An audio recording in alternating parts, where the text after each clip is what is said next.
lanes, I've been driving this train. Years in this lane, there's no stopping this flame. Cause I came to the game and I changed it to play how I like, rearranged it to my own domain. Yeah, I got what it takes, made lots of mistakes, taking shots, skipping breaks, feeling lost, feeling great, popping off, singing straight, never stopped, never changed. All the squad here to play, and I've got something to say, yeah. I work hard each and every day, I get lost in the words I say. I don't push pause, no I push play. I won't stop till I make a change. I withdraw on the things I make. I turn flaws into flawless traits. I build tall, never capping space. I won't stop till I hear him say, welcome in, guys. We are here. What was that? That's my speaker. Is that your phone kicking off? No, it's my speakers. Is your speaker? Okay, whatever. Okay, guys, we are back with this season's Never Ever Met first season, episode 5, The Love Hangover. Guys, how are you doing this today? Like, what? I can't even get my thoughts together. There is so much going on out there. Like, not the Diddy video, not the Diddy apology. Like, we'll talk about that. I said I'm gonna get together with you guys live tomorrow, and we're gonna talk about it. We're gonna try to break it down a little bit and just kind of talk about what we're thinking and feeling about this whole Diddy situation. It's a lot. It's a lot. Yeah. Like I always say, I said this before, JR, you know I say this all the time, ladies. How do you know you are safe with him, right? What? What that mean? Yeah. Well, it's something that has been an industry joke or an industry storyline for many years. You hear many references to his parties and other things like that. So I'm not surprised, to be honest.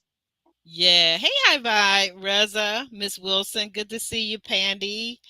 Boss Life Online. Baby Dow. Hey, how's it going? JR out there. So you decided to change your name. Wait a minute. I'm almost shocked. I get to this. So now what is this again? JRX rated? Ooh, what's that all about? Talk to us. Well, I had to do a name change. Obviously, you did a search, and a few others have done a search for me on YouTube, and they found there's hundreds of thousands of JRXs reviewing different things and different types of videos. So I had to separate myself from the rest.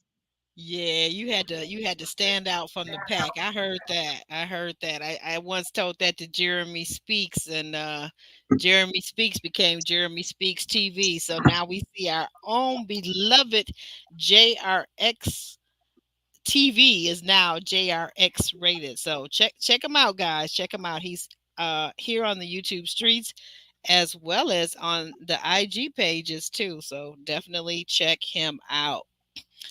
Are we gonna make it? Are we gonna have enough time before you have to leave us to go watch your beloved NBA basketball game? Well, one game's already over. Like the Knicks have been eliminated, so that's one game. They still choking after all these years, even when Patrick Ewing is retired. They're still choking. What? Well, this is the best they've played in like 20 years or so. Well, at least 10, 15 years. This is the best they played. So.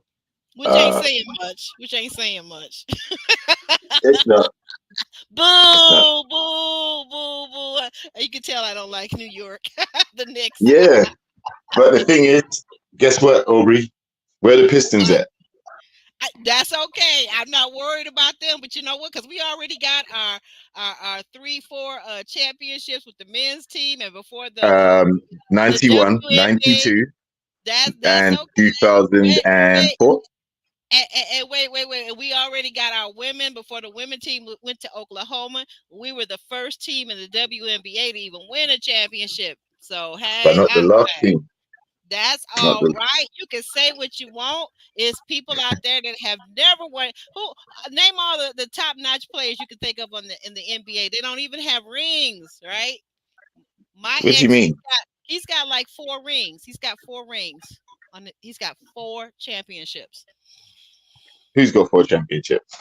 I'm not saying no names. I'm not saying no names. Exactly. Exactly.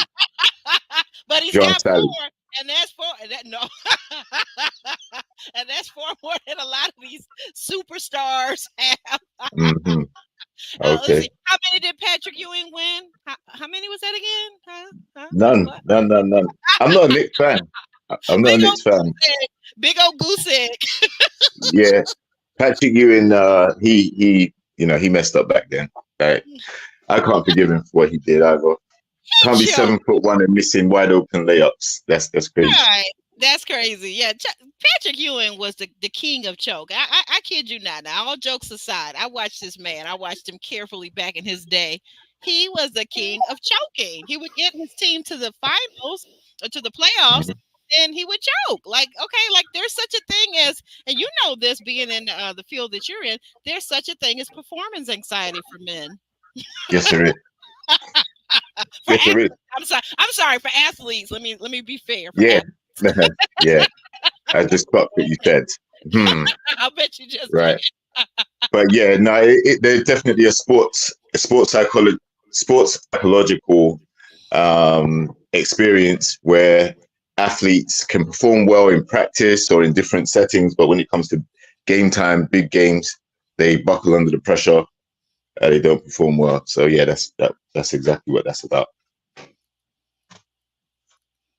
Yeah, exactly.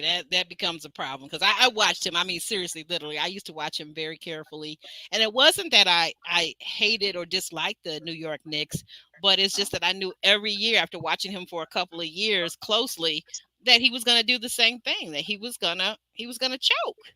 You know, that's what they call it. You choke. He had the skills, Yeah. he had the talent, but he just couldn't bring it to fruition. Right? He Also, needed. his team also choked as well.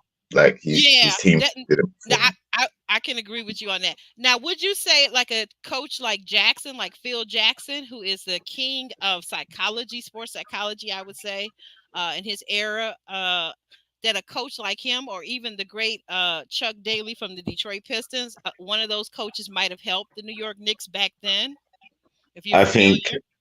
yeah, I think Chuck Daly, if he had coached the Knicks in the '90s, having won 2 championships with the Pistons, Hmm. he would have been a good fit because he would have instilled a championship winning mentality. I also think Pat Riley left too early. They got rid of Pat Riley and replaced him with Jeff Van Gundy and managers like that. So they don't know how to win. Whereas Pat Riley went on to win a couple championships with the Miami Heat. He's still there as their president now, all these years later. So Wait a yeah, minute. different They just coaching. went on to win something with the Heat. Who did you just name? Pat Riley, the coach. Oh, Pat Riley. I was gonna say. I thought for a minute I misheard you because I was gonna say Nah. rest in peace. But Chuck Daly is he's passed away. But yeah, you're right. Yeah. No. Riley, I was saying Riley, Chuck Daly winning the championships in the '90s with the Pistons, that would have been a good fit. Because when Isaiah Thomason and Joe Dumars retired and things like that, he could have gone to the Knicks and made them a contender for the title, but he didn't. And like you said, he passed away. But also, he was familiar with Ewing because he was the coach of the Dream Team, wasn't he? Like for the yeah, States, so they yeah, would have he had was some kind of training together as well. very good But point. Excellent point. You really know your basketball. mhm. But Yeah, NBA love savant. the coach. Oh, savant. I love that. Hey, Babs. Hey, El Cid. Hey, Ari.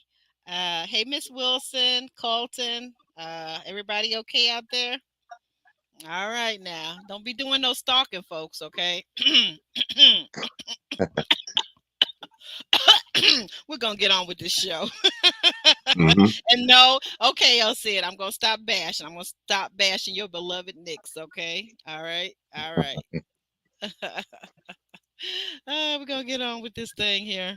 Yes, we're gonna get on with it. Okay, so this week on the Never Ever Mets. Oh my goodness, this week on the Never Ever Mets, we saw Chaos. yeah. Thank you. We saw chaos. But we also saw Aaron tell Millie Wait a minute. How did I get that? Oh yeah, we saw Aaron H telling Millie and Greg that Diamond has him in the doghouse for what happened the night before. Basically, when Diamond felt like he should have interjected into the conversation that she started with Jody. What do you Mm. think? What do you think? Should he have? It's two women talking. So what was he gonna do? Yeah, what I think is she, I mean, Diamond really started the mess. She didn't really have any reason to air out the private conversations that the rest of the group were having. And when nobody spoke up and admitted to saying what they were saying, she felt like she was left out there to dry. When in reality, she caused her own situation. And then because she was stranded, now she's looking for her man to come and protect her because she feels like the whole house has stayed silent, and she wants them to speak out against Jody. Now you're right; it's two women, so Aaron doesn't really have a horse in the race, and that's why I think he came in and specifically not only targeted Jody but also dragged Aaron J into the situation, the younger Aaron. Because now it's man versus man, woman versus woman, right? So he kind of evened up the odds a bit. Well, yeah, yeah, and it seems like too he's kind of a little bit focused. Maybe Aaron's a little bit focused too much on that boom boom room action too. We see him kind of talking about that boom boom room action. So, like I said, like when you get married, when some married couples argue and the husband has to sleep out on the couch instead of on the king size bed in the bedroom. Mm-hmm. So I don't know. I with this one, him telling Millie and Greg that he was in the doghouse, I thought that was very interesting, and I guess it kind of gives us a inkling of what's to come, right? Yeah, it was definitely a tactic to get some boom boom room action, get back in her good favors, because he said whether she's right or she's wrong, he's going to stand beside her regardless. Yeah, so it doesn't even matter if she's right or not. Yeah, do you agree with that? With that thinking mindset? No, not necessarily, because I think he should be able to have a conversation with Diamond and say, listen, you just because you're privy to these conversations that have been had, you threw everyone under the bus in that moment. You didn't have to involve yourself in someone else's relationship to that extent. You're not there for them. You're there to build a connection together. Right. That's the thing I'm kind of concerned about too. Like, is there I'm hearing the echo over there, JR X rated. But anyway, yeah, I agree with you. I think the thing of it is, it would be different if it was like a debate or argument about something that was happening in the moment with Jody, right? Like Jody just lunges out and calls Diamond a name and goes all ballistic on her, right?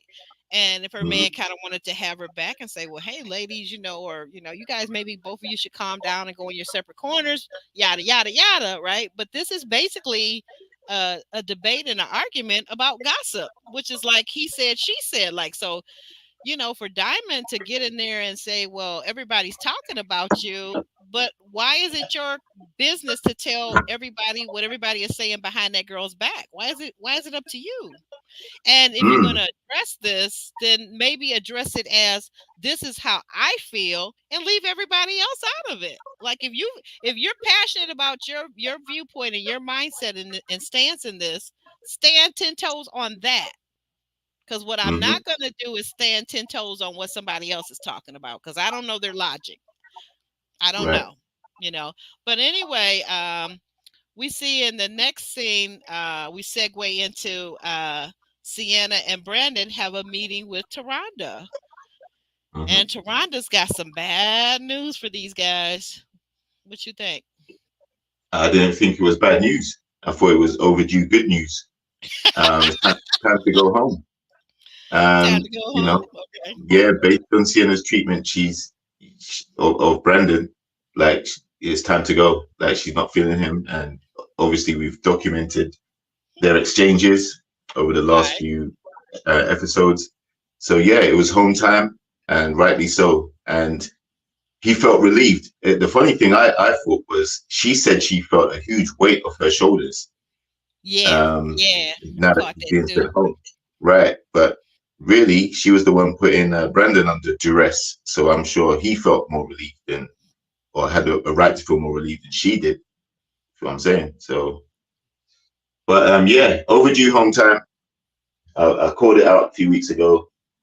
There's no need for them to stay on the show once those exchanges started happening more frequently and becoming more aggressive in their nature. So, mm, Right. Yeah, that's true. I'm just trying to type this in. Excuse me for 1 second. I'm trying to type in your new name to see if it comes up in my search, and I can get over there. Yeah, it did. Okay, that yep. was So good. That was really there good. you Okay, go. I'm gonna Straight go ahead. away. I'm gonna like this video and I'm gonna comment in your stream in a second, but give me a second to get caught up with over here. Yeah, and Kiki, thank you. Kiki, our moderator, is also over on JRX TV's live with myself as well. Oh, looks like El says so. You're getting quite a bit of views. That's great. That's great. That's great. Let's see. Miss Wilson says, I disagree. Jody and Chris started the mess. Okay, I'm gonna put a highlight on that because we're gonna come back to that. Okay, we're gonna talk about it some more in depth. Um, but where were we at on this ticker? We're on Sienna and Taronda. They get the news that their experience has come to an end. And a question for you guys out there in the chat, and whether you're on the replay or if you're watching us on Facebook Live, you're on JR's channel, put it in his chat. What do you think this couple, the couple being Brandon and Sienna, what do you think they might have learned from this short amount of time that they spent at the house? There's some things that they could have learned, and then it's a two-part question. But let's deal with that first. What do you think, Jr.? What I think they could have learned. Yeah, what could they have learned? Because they did have some time together, and Yeah. Um, I think they learned all they needed to. They they they obviously learned that the online connection they had, um, it doesn't necessarily mean you're going to click in person in the same way.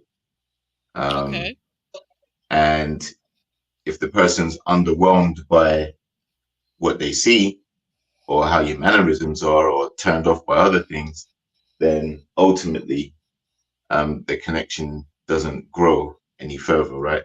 So hmm that's one thing I would say they both learned, um, based on the way that Sienna behaved towards Brendan. Um, I think there's a lot for her to learn about herself going forward, and maybe hmm, how to conduct herself in relationships. okay. Um, and then I also think that the advice from Taronda in the situations where they sat down with her, like they both need to take some of those things on board. Do you think that, because I got the feeling, and tell me what your thoughts are. I got the feeling that Sienna was actually a little bit shocked and surprised that Brandon would ditch her, because I think Yeah. I really think this girl thought she's like kind of like Chris in the house. I think she thought she was all of that in a bag of chips, as the kids say. Hmm. I get that impression too. She was initially shocked that he didn't want to stay and work it out, but I don't blame him at all for wanting to leave because, you know, it was happening too often, and it was getting to the point where she was getting more and more disrespectful as she was growing more irate. So, it's best to leave now before you get too invested. You have more intimacy and sexual connection or component to your relationship. At least none of that stuff was established, so they can pretty much Look just who's leave in it the there. chat. Hey, did you see who's in the chat? Uh, now, who's in the chat? You look on the screen. Can you see your screen? Ah, okay. It's Aaron H. What's happening? Yeah, Aaron H is here. All right. hmm And just before we continue, everybody, your support and your views are much appreciated. So like, share, and subscribe this video, and the rest of them if you like the content. Go ahead. Yes. Thank you for saying. Thank you for saying. Aaron H, if you're able to come up, I will drop the chat and you can come on up and maybe explain some things. All right. Okay. Let me get that. All right. Let me get the link. I'm doing it right now, copying it, and I'm getting ready to drop it down into the chat. Okay. And yeah, definitely come on up and speak your speech, sir. Now this link is only for Aaron H. I almost started to say Aaron J. I had to catch myself, but no, this is for Aaron H only. And okay, I guess he's responding to you guys in the chat. Diamond isn't with him tonight. Hey, Marie, fabulous vibes. Welcome into the chat. Yeah, I'm just seeing it now. I'm running a little bit behind. Oh my God, I'm looking at the time on this. Okay, I was over there at JR's channel and trying to get things situated and shout him out. Yeah, Elsie, there definitely is a way to bring things up. I agree with you on that, and that's what I was saying. Like, I think there's a way to bring things up, calm, cool, and collected. And I don't know. I guess Diamond maybe perhaps was upset because when we think back the night before, Jody did yell at her and say that that was a lie. And for a lot of people, like I was telling a friend of mine this that didn't understand, growing up when I was a kid, if you call somebody a lie, or a liar, that is one of the most offensive terms that you could call someone, like a name, like literally, like we think about Sienna calling Brandon the B word, the bish. It's like that to some people, depending on your family. Oh, here we go. Okay, here we go, guys. We got welcome in Aaron to the Aaron. I can't. Oh, there you are. Okay. Welcome in, Aaron. Hey there. Hey, guy. Hey there, Aaron. Good to see Hey, you. hey, hey, hey, hey. My Detroit Good to brother. see you. Good to see you. Good to Yes, see you. ma'am. Yes, ma'am. Yeah, you're gonna have to talk to us. So we got questions, and hopefully maybe you can provide us with a couple of answers. We got questions. First of all, how you doing today? We're gonna start there. How you doing? You okay? I'm doing great on this Sunday. Thanks for asking. How are you? I am great. I'm loving it here. It's like 90 degrees here in Detroit. Well, oh, I'm sorry, it just dropped down to 76, but earlier today it was 90. And my good friend from high school, Yvette, just got ordained, became an ordained pastor at a church in Detroit. I know it's something tabernacle. My God, I cannot think of the name right now, but I'm really excited for her because she will be leading and doing things in the community. She's very community oriented. So I'm really excited about that. And I know you know a little bit about that lifestyle, right? Oh, yes, ma'am. And Detroit is the only, if people that listening don't know, Michigan is the only place you can go to and have all four seasons in one day. There you go. There you go. So I say it was 90 a second ago. I turned around to look at Yeah. Alexa. Alexa is talking about 76. I'm like, what? 76? Which is okay, because yeah, your girl like to be a little cool sometimes. Uh It might snow tonight. oh, okay. Yeah. Oh yeah, it might. It might. Are you here in back in Michigan or are you elsewhere? I've been in California for 8 years. Oh, okay. You're in California. You in Cali. Okay, well, okay. Uh, It's also a place where you can have four seasons, what I understand, in one day, depending on what part of Cali. Yeah. well, in Cali, Cali is the best year-round state for weather you can get because it depends on where you go. If you want to be hot all the time, there's a spot for that. If there's a spot for all four seasons, there's a spot that's mixed, so you can get whatever you want here. Oh, okay. Okay. All right. Well, let's just take, let me go off script for a minute because I had all this lined up. But let me just talk about your portion in this week's episode with you and Diamond. Like, what was the mindset? And Jr. too, you feel comfortable to jump in here too. That's my partner from the UK, my co-host. All right. What was it like? What was your mindset going into it that when you heard that Diamond felt like you were fake? what was the thoughts behind you felt it necessary to address that right away? Okay, here's what I need you to pay attention to it if and when you watch that again. Okay. Notice when Diamond walked away, the very first thing I said was, I'm not about to get into it with you. Me and Diamond never argue, ever. I don't get into it with her, period. That's case and Okay. closed. Now, I did feel that she had some merit by saying that nobody spoke up but her. Now, was it her actual place to speak up? Well, maybe not. But as you heard me say on the show, and I'll repeat it again, I'm always going to stand by her whether she's right or wrong in the public's eye.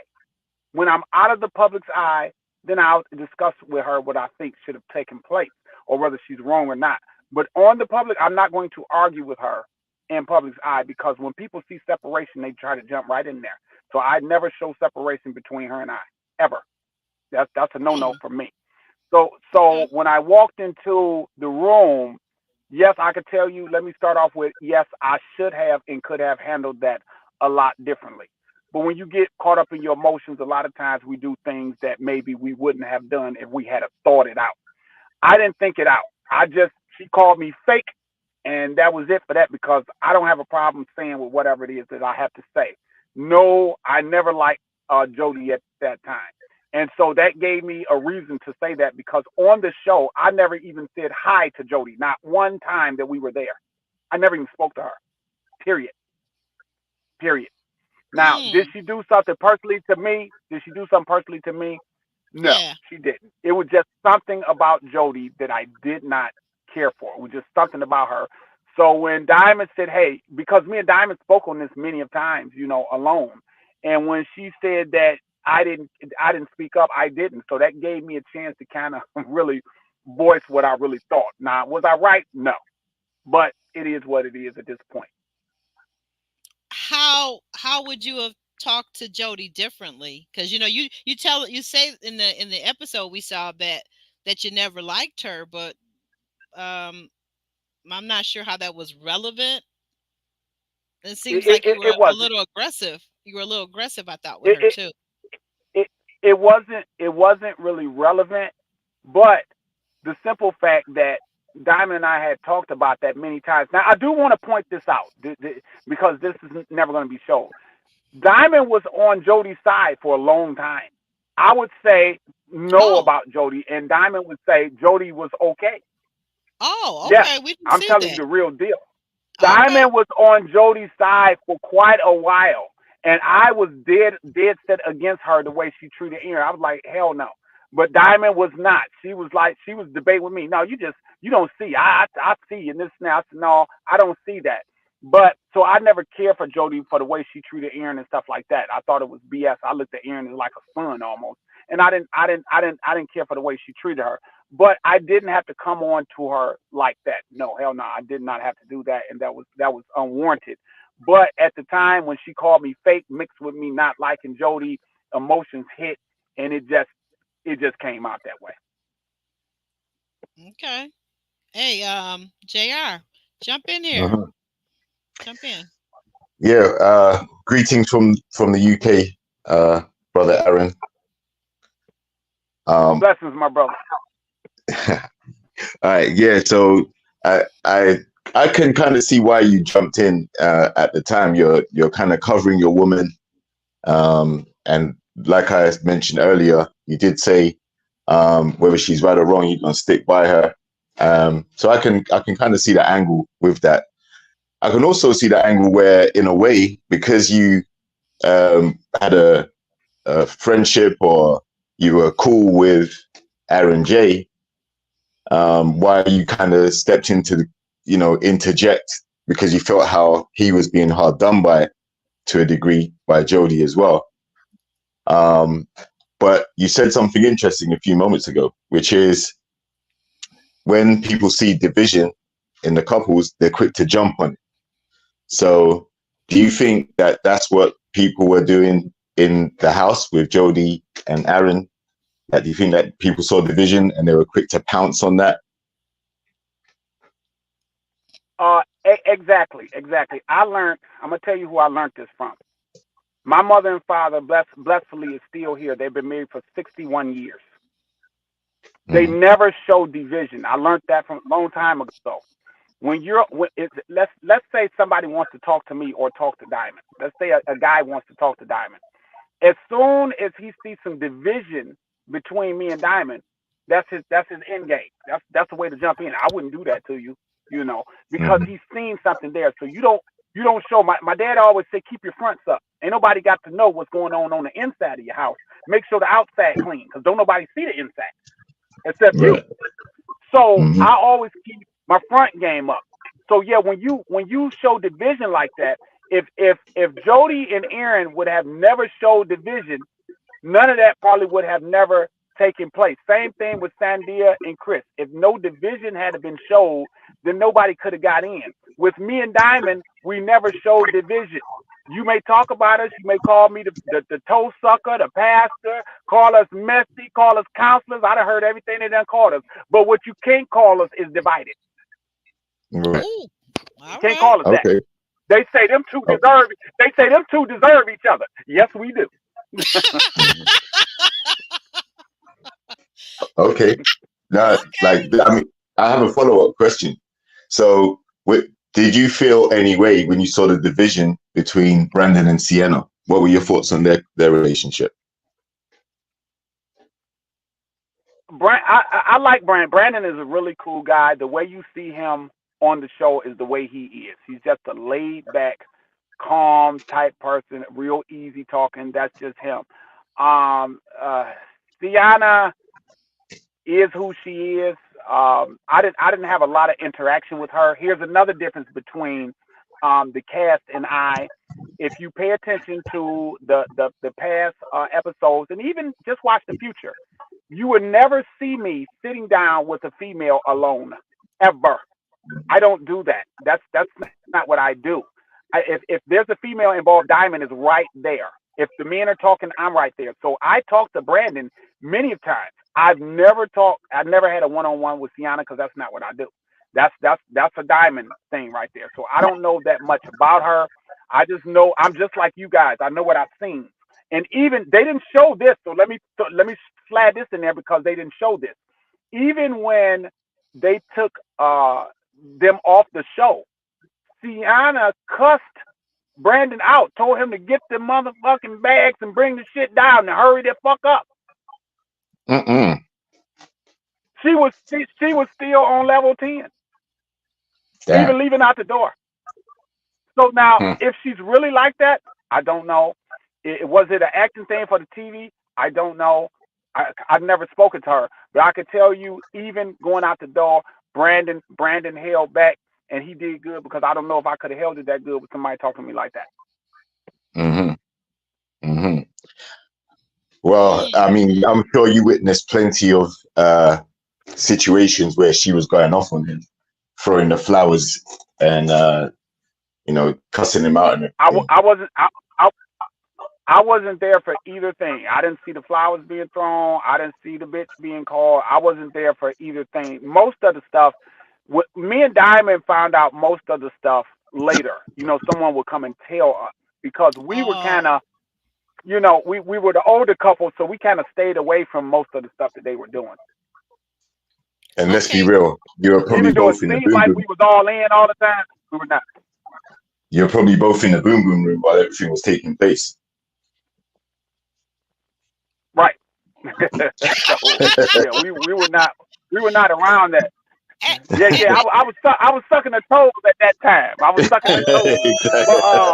my. See? Well, you haven't been here before, I don't think, but I'm a huge fan of the toe execution situation. But anyway, anyhow, we want to get back on track here. So I wanted to ask you, were you there? So that was the night before, let's say, when Jody was yelling at your girl Diamond. Did you feel any kind of way about that, or did they edit out some things that were maybe Diamond was also yelling back at Jody? What did we miss in that scene? Wait a minute, because my phone's going in and out. I heard, was I there when I was there with Jody for what now? Okay, so like the scene in the kitchen where the scene where Diamond basically says she's disappointed in you because you did not come to her defense or you did not stand by her side. Jody is yelling at your girl Diamond and calling her, saying that Diamond is basically telling lies on her. What I was wondering, did you feel any kind of way at that point? Because it did seem like Jody was getting rather loud. Did you feel any kind of way, or did they edit out some things with Diamond maybe yelling at Jody? No, but see, I know Diamond, and Jody didn't want to yell probably another 1 or 2 times, or we probably would have been off the show. Ooh. Diamond is not one to. She's a very sweet girl. Don't get me wrong. Diamond is a sweetheart. She will talk to you. You will fit. She's one of those people. And I'm not just saying this because I'm around her. I'm saying this because even if I didn't know her, she's one of them people that if you come across her, you would say that is the sweetest woman that you could meet. However, she's not one to play with either. She's not one to play with either. She like Tupac said, I ain't a killer, but don't push me. She's just not one. So all that yelling Jody was doing. Right. She didn't want to do that too many times. Okay. Yeah, gotcha. I've been trying to explain to our European co-host right here, JR, that though I'm much more refined than I am when I was growing up, that there's a level or buttons that you can push the wrong button with me, and it's gonna go there. Like, so don't take me there. But if you take me there, I'm gonna finish it.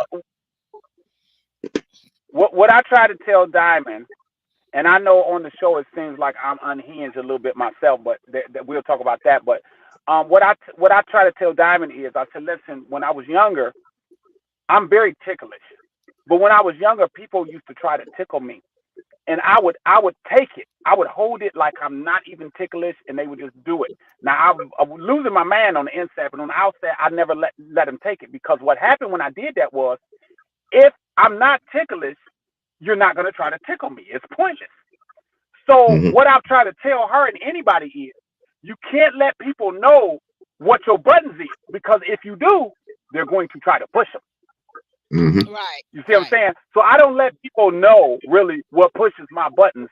And that's how I try to tell Diamond the same thing. I say, hey, don't let people know what's making you mad, because once they know that they made you mad, they won already.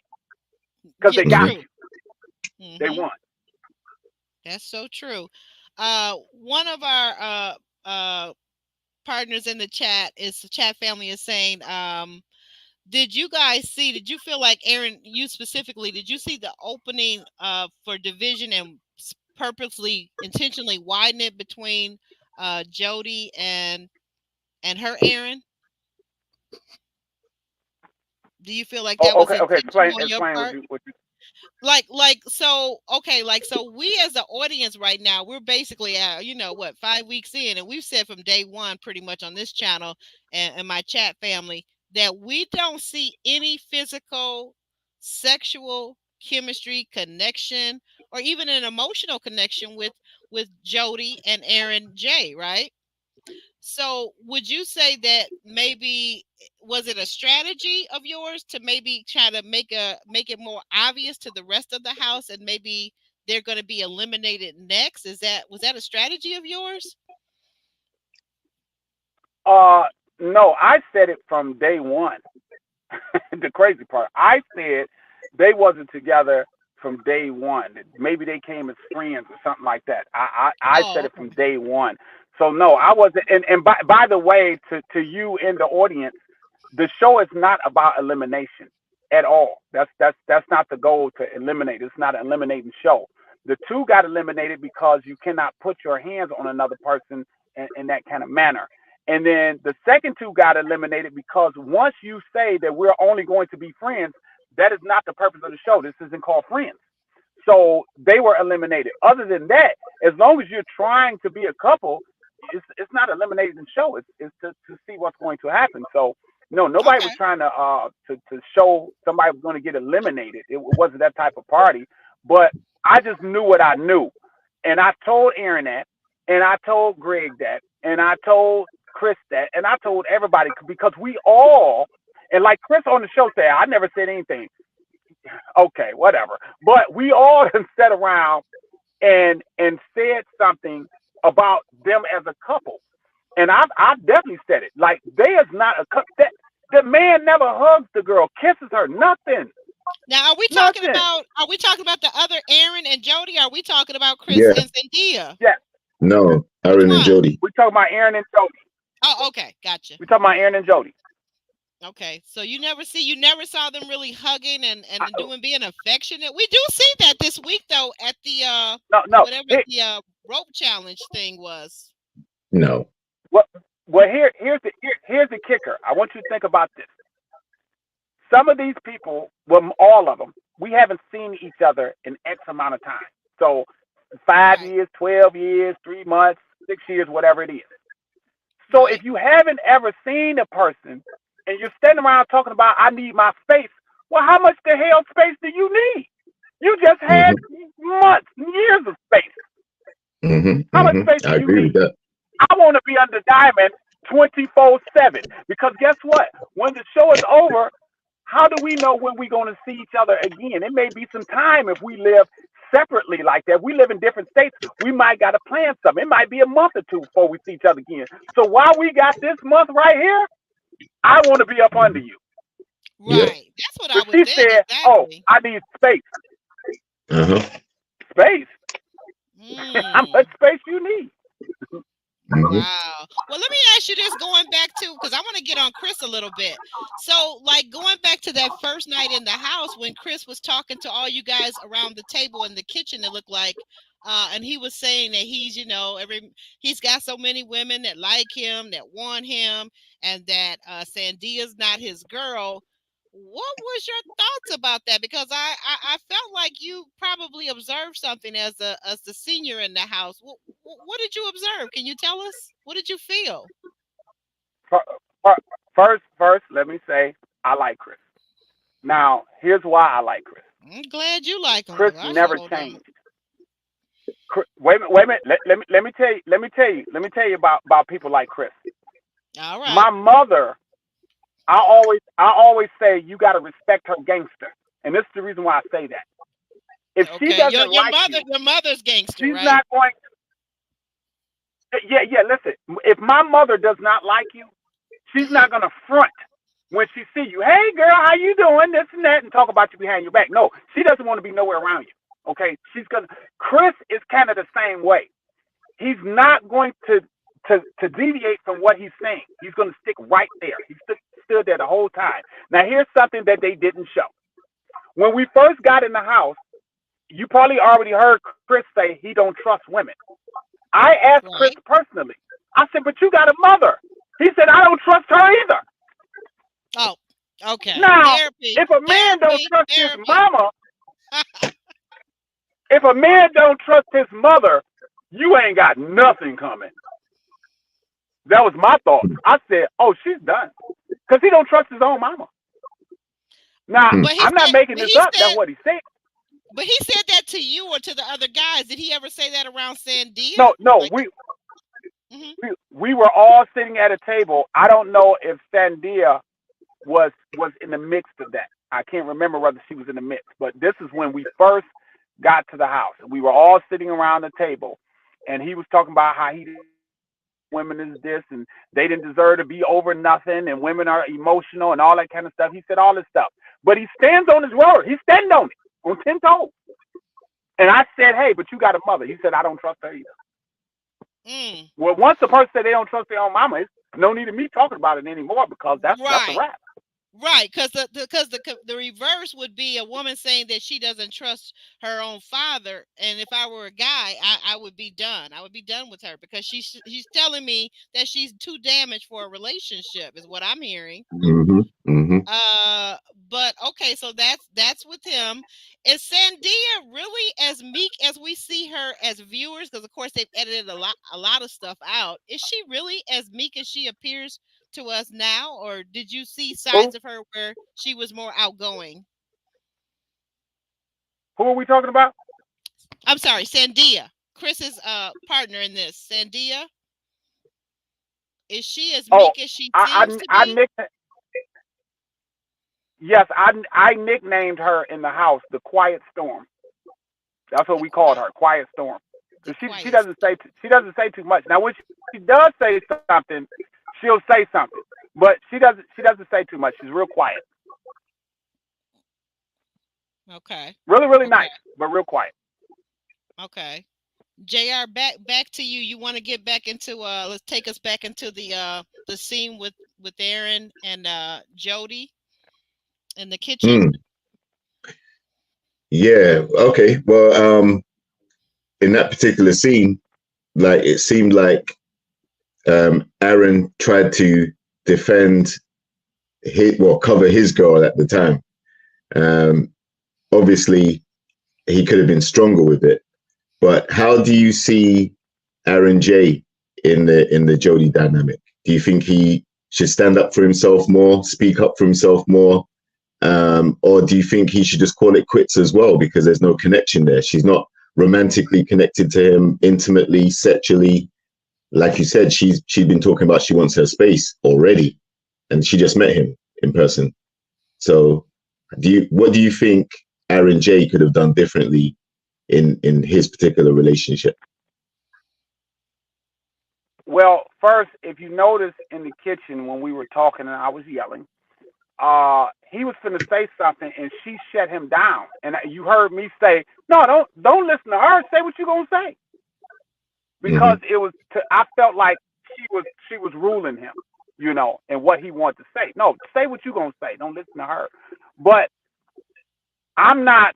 I've never claimed to be a relationship expert. None of that. I didn't go to school for this or nothing. So they could.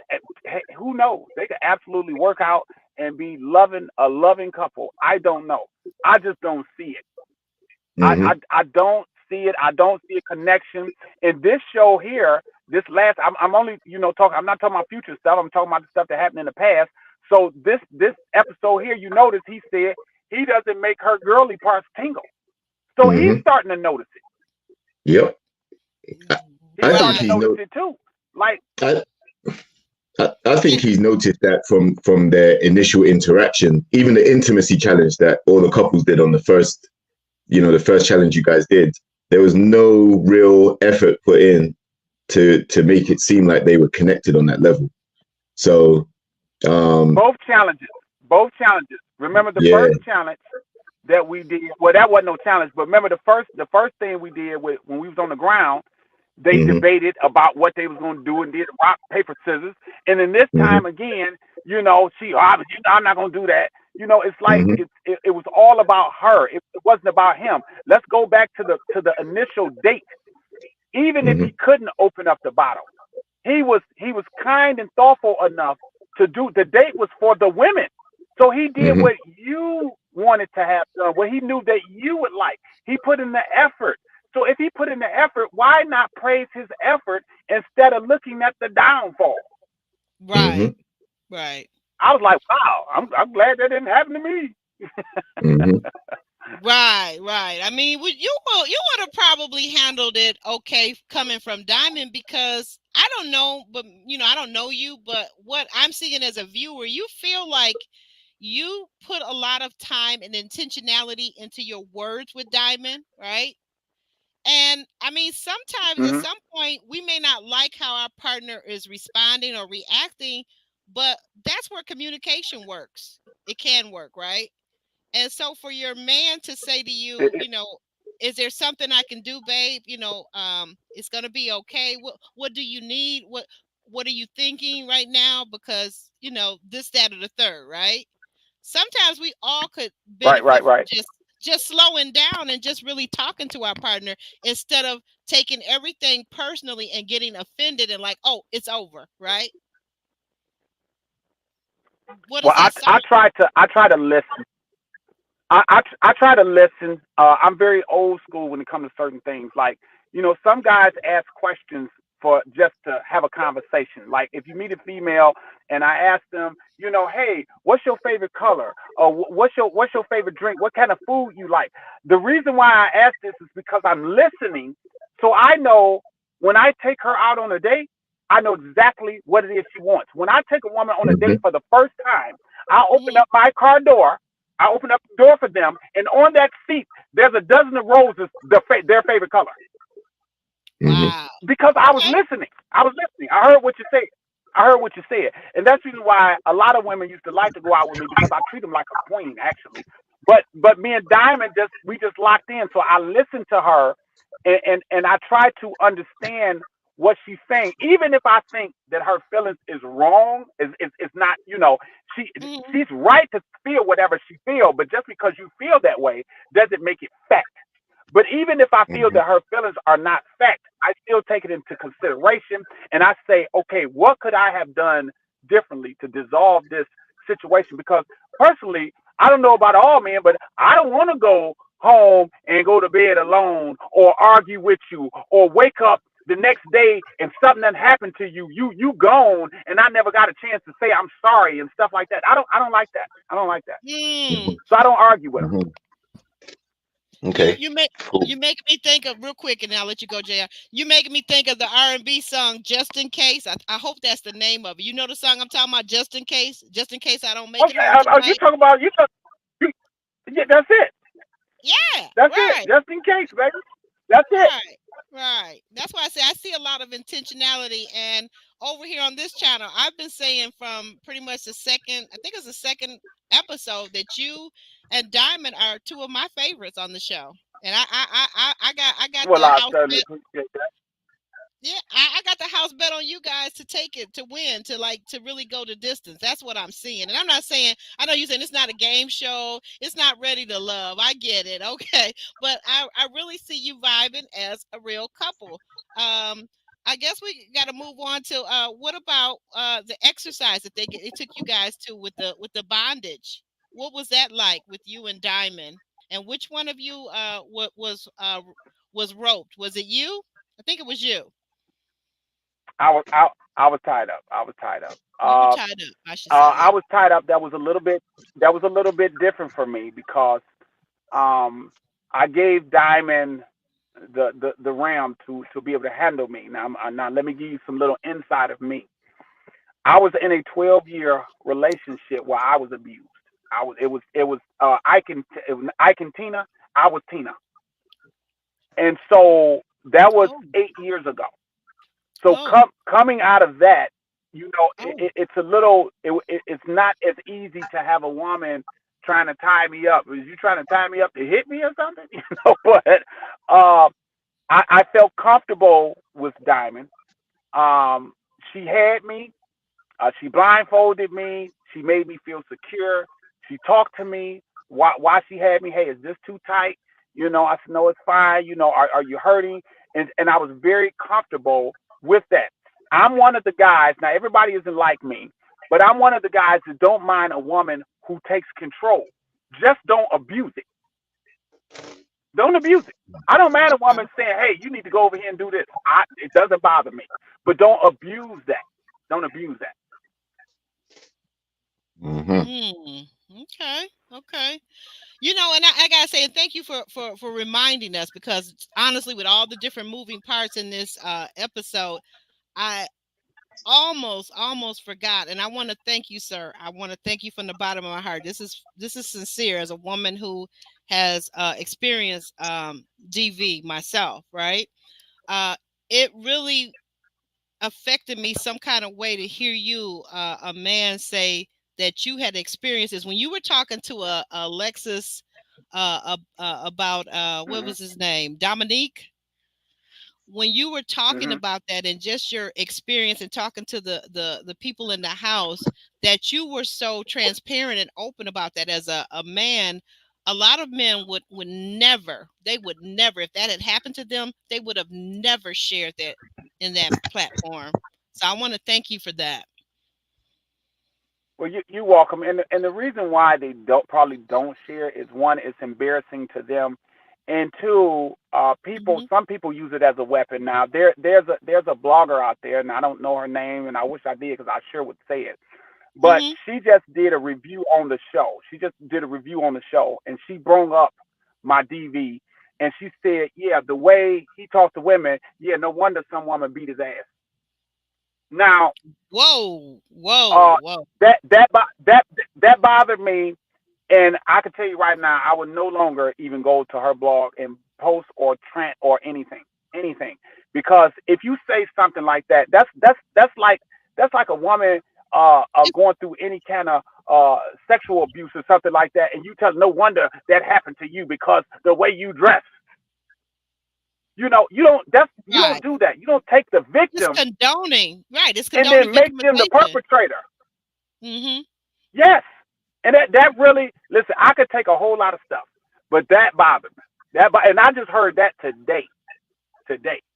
That bothered me. I was like, wow, that's awesome that she said something like that, because you don't know me like that. But it's cool. It's cool. But yeah, I tell people what happened to me, because I don't call nothing a failure.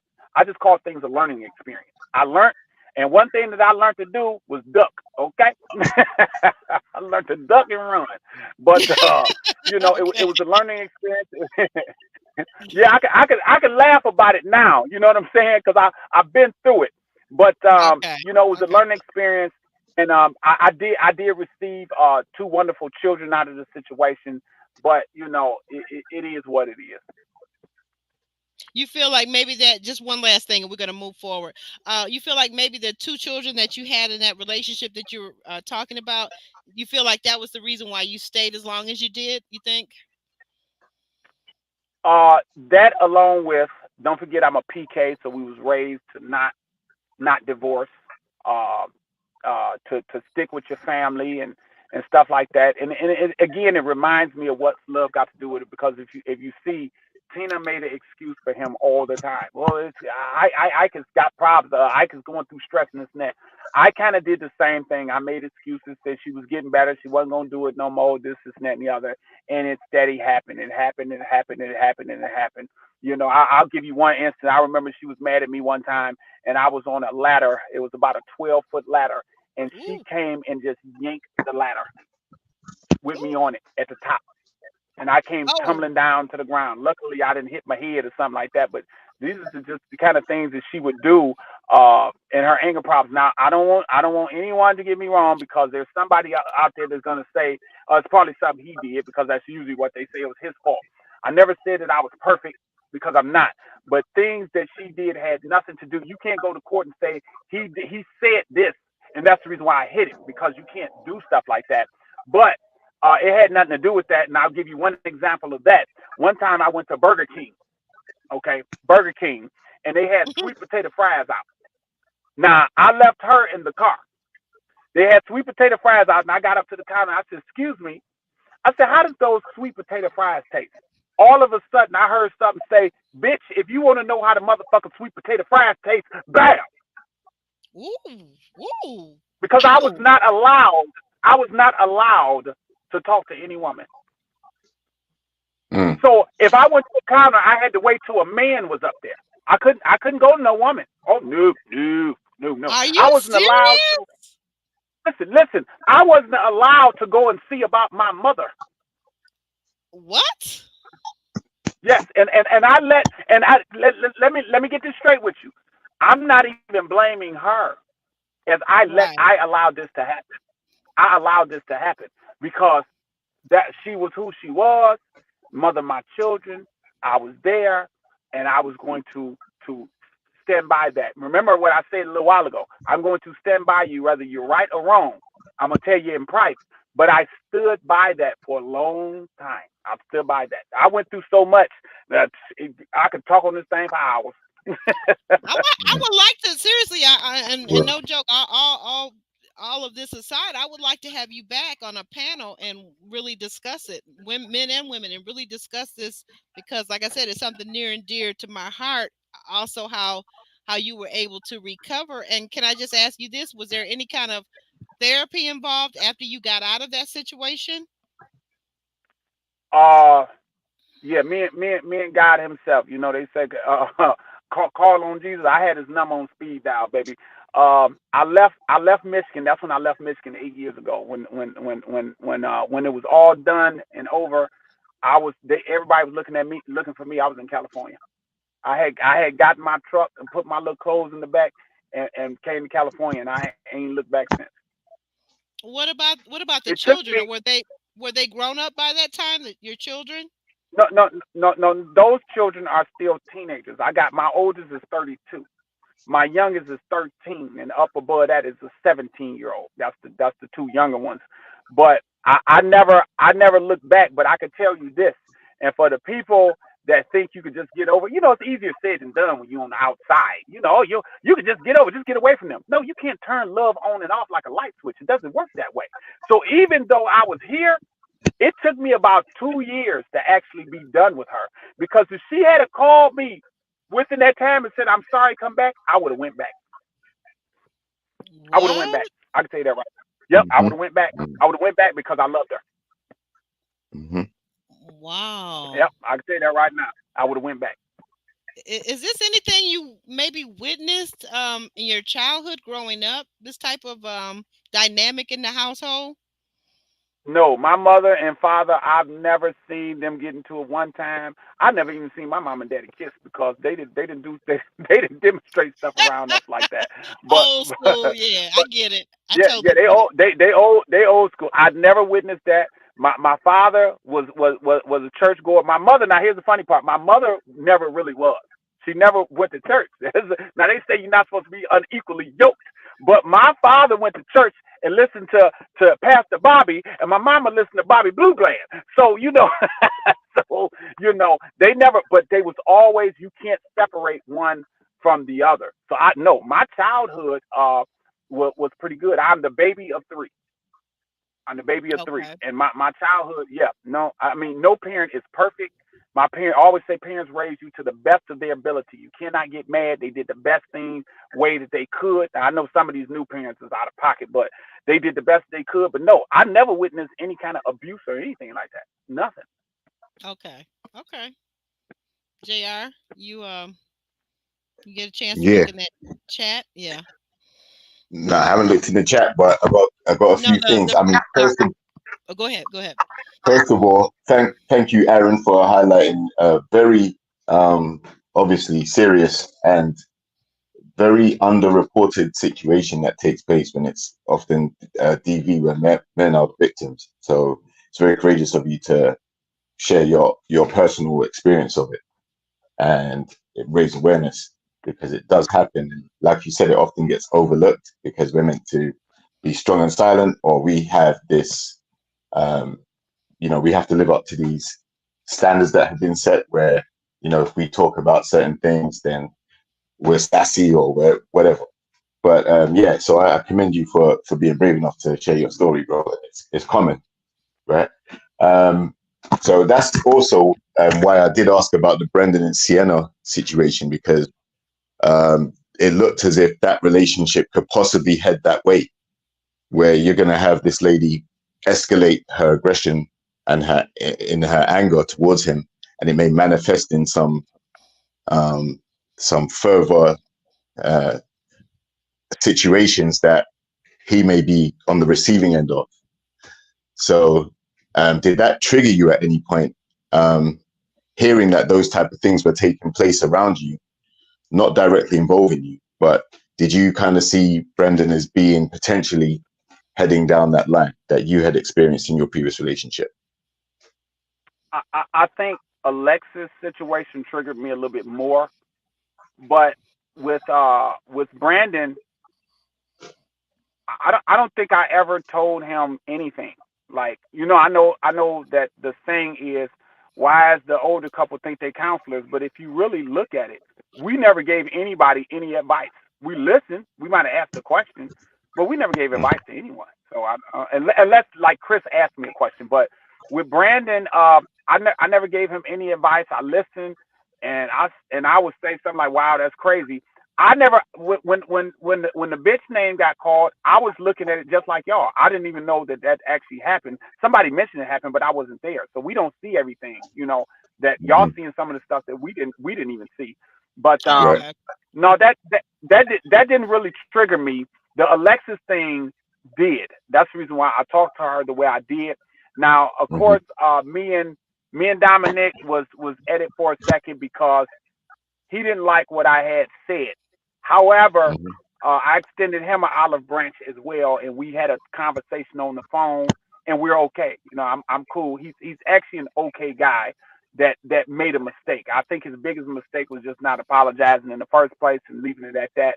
But I don't think he's a bad guy. I just think he did something that maybe liquor had a part of, but we can't blame it on the alcohol, as the song say. When it comes to Mhm. that kind of stuff. But I Right. don't think that's me talking to him. I don't think that's his normal trait. Like people saying, he probably do that all the time. I just don't think it is. Not talking to him. Right. Oh, Okay. I have okay. another question actually, and this is about Chris and Sandia. So you also mentioned that the way that your thought process, the way that you were brought up, is you keep everything in house and everything like that, um, and deal with it there, right? And Mhm.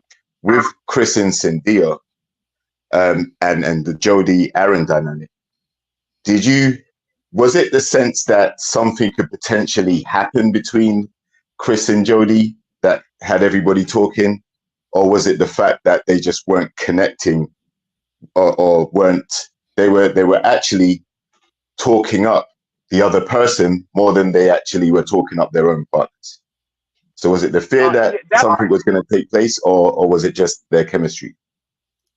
that's what it was for me. It was a talking.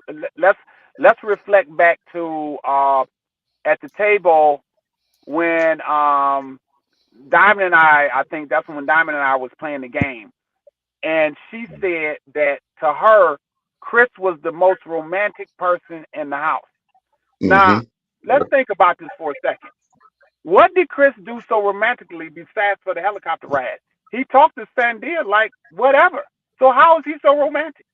Where's he getting Mm-hmm. that from? Yep. So Right. see, I'm like, that makes no sense. Mm-hmm. How is he the?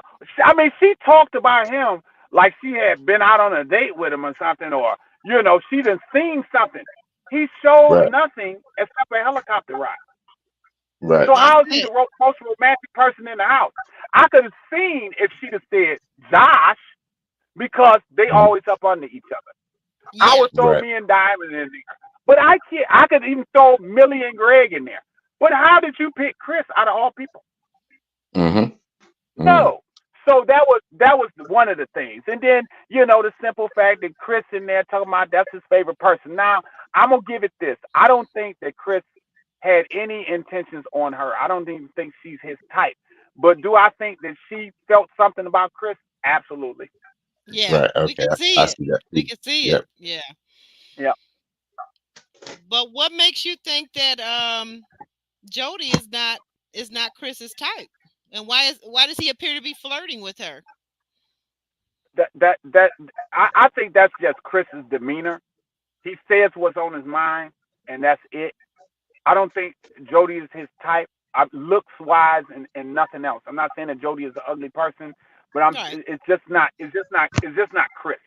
Chris seemed to like really thin built women, and with a certain statue about him, maybe more so Sandia's type? not, yeah, Sandia's type, not dominant like that, not so mouthy, that she's not his type. I can tell you that right now. Hmm.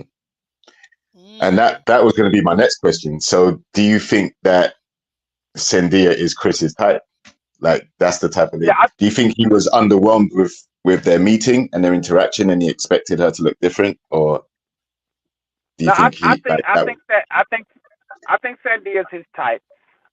I don't know a lot about the Haitian culture, so I really can't speak on it. But it seems like to me that if you notice, Sandia always said that that she was going to stick behind him no matter what. She wanted to see it Hmm. through. So it Right. seems to me that that's a part of their culture. They don't let that stuff go. Everything that he said, she said, oh, "I know you said that." He said, "Hey, we're not together." I've said that. She said, "I know you said that." Hmm. So that you can't do no American woman like that. Come on now, they wouldn't Hmm. even win for that at all. But Hmm. I think that's his type. I think that's his type. Absolutely. Right. What's call it is not. Jody's not okay. Cool. Is it Jody's mouth, or is it Jody's attitude too that's not Chris's type? Because I don't see him, like you said, I don't see him with a loud mouth woman. Like Jody is really expressive, loud. She doesn't seem like she shows that toward him, but within the house, obviously she's come at Diamond, your girl. She's come at different people in the house, and she's very loud. Right. Well, that's one of the reasons why she's not a type. That's Ah, just that's just it's not a bad thing. That's just a okay. Jody personality. I started liking Jody a little bit more later, after the show, um because Yeah, so you don't have to be in her presence. Okay. Yeah, I get yeah, it. yeah, because I started watching some of her lives and the way she interacts and stuff like that. She's not a Okay. bad person. That's just a part of her No. personality. But that Okay. personality is not for Chris. Hmm. Right. And also I'm gonna be fair too, because we're taking this out of order, but I'm gonna be fair too though. I have to say that watching this episode this week, I felt for Jody, because she begins to open up with us viewers and lets us know that she has been abused, and that Yeah. See, I she just was I just abused at found that an out early just like age. y'all. Yeah, yeah. Oh, Yep. okay. Oh, so you didn't know in the house. She was abused at an No. early age. So it sounds like as a Yeah. child, perhaps. That is a very scary thing to have happen, let alone to even like you. Like I thought that it was very courageous of you. I think it's very courageous of her to say on national TV, on this platform, that I have been abused. And the reason why I'm this sexologist is because, like, it's almost like she's trying to take back her power. But the problem with it is, as a viewer, she seems to be contradicting herself, because with her guy, she has no physical sexual energy. And then she also says in this episode that she's a man eater. Did you notice that in this episode, Aaron? Yeah. Yeah. Well, yes, and she also says that she needs time to interact with people. She said, I think that was this episode. She said that she needs time. She don't Yeah. just rush in. But yet she said in the beginning episode that she liked to Hmm. smash. Within the day or month. So it's really contradictory to what she said. Now this I'm gonna say, and for the people out there that have been essayed, I'm not saying this for all people, but I do want to say this. It doesn't surprise me about her being into sex that way, because over the years that I've been around and dealing with women, I'm going to tell you this right now. The most freakiest women out there that want to do the freakiest stuff, whenever I end up talking to them, they always tell me it was a point in time that it happened to them. Hmm. Every single Hmm. time. Every Hmm. single time. I don't know what it is about that does something with them with sex like that. I don't know what it is, because that's never happened to me. But every single time when I meet someone like that, they want to do crazy stuff. I want you to stand on top of the house and get butt naked. I'm gonna run around the house 3 times, and the third time jump off on my face. Okay, those type right there, those type right there always end up telling me that it was a point in time in their life that they was assaulted like that. And so I don't know how that. I asked one person and she couldn't really give me a straight answer, but I don't know how that equates to them being so openly with sex like that. But for some reason, it does. I'm gonna take a guess. I'm gonna take a guess as somebody that delved into social work. I'm gonna take a guess that it's a trauma response, right? It's a Okay. trauma response. Hey, you go through a trauma, and sometimes you feel like, to take back your power, the very thing that was done to you, you want to still be able to be proud and out in the open about your sexuality, your hot and heavy time. That's what we call it over here, right? The sex word. You want to be proud about it. You want to feel empowered about it. You don't want to be afraid anymore, which actually makes me kind of wonder about Jody, her response to things, and maybe why she got so loud with Diamond is she still is healing, and she's not feeling protected, because certainly we noticed that Aaron J, he never steps to her side like you did with Diamond, with your woman. He never steps to her side to support her and to uplift her. And he just seems to be kind of like a a passive wallflower. And a viewer on the chat wants to know if if if Jody is Aaron J's type, or does maybe he have a different type, because that's been kind of discussed too. I don't, I don't. I'm sorry. I know where y'all trying to go at, but I don't, Well, we just I asking don't, questions. We just asking. I mean, is she? listen, Does she what, seem to be his what, type? what to the viewer, I know where you're trying to go. Okay, but I do not, I do not know. I do not know what that man's type is. Oh, okay. He said that she had a thumper when we did the one exercise or whatever, but He he seems he like he likes uh Chris a lot. He seems to like Chris a lot. who Aaron. Aaron? Yeah. Anyway. Y'all crazy. I'm sorry. I'm sorry. Y'all Let me leave that alone. But I'm just saying the question on the floor is really only just this: is Jody Aaron J's type? In your opinion? I don't think so. Well, he picked her, so maybe she is. I don't know. That's I don't know Okay. what his type is. I don't know. That's fair I don't enough. know. That's fair enough. Let's mosey on. Let walk us on over, because let's get to this big fight scene at the end. Like, this woman is comes in the house, and she's Diamond's sister. I think her name is Irene. And you had your friend Ron, who I thought was very handsome, by the way. Shout out to Ron. Ronald. Oh, Uh, he'll be happy to hear that. yeah, I thought yeah. Okay, so you know, but you guys come together, and Diamond makes the introductions, and like right off the rip, it seems like Irene is like, she just doesn't like you. I don't understand what's going on, but tell us what's going on that we're missing. Okay, well, to you and the people listening, uh, it seems like I went to 0-100 real fast. When I actually went to 0-100 over a year and a half to 2 years of dealing with her disrespect to me. Wow. This didn't happen overnight. This didn't happen overnight. This has been going on for a long time. So, according to what Diamond said, because I didn't know anything about this, is she was upset because of the whole ring situation, which I'm not going for that, to be honest with you. But if y'all want to say that, then I'm gonna say okay.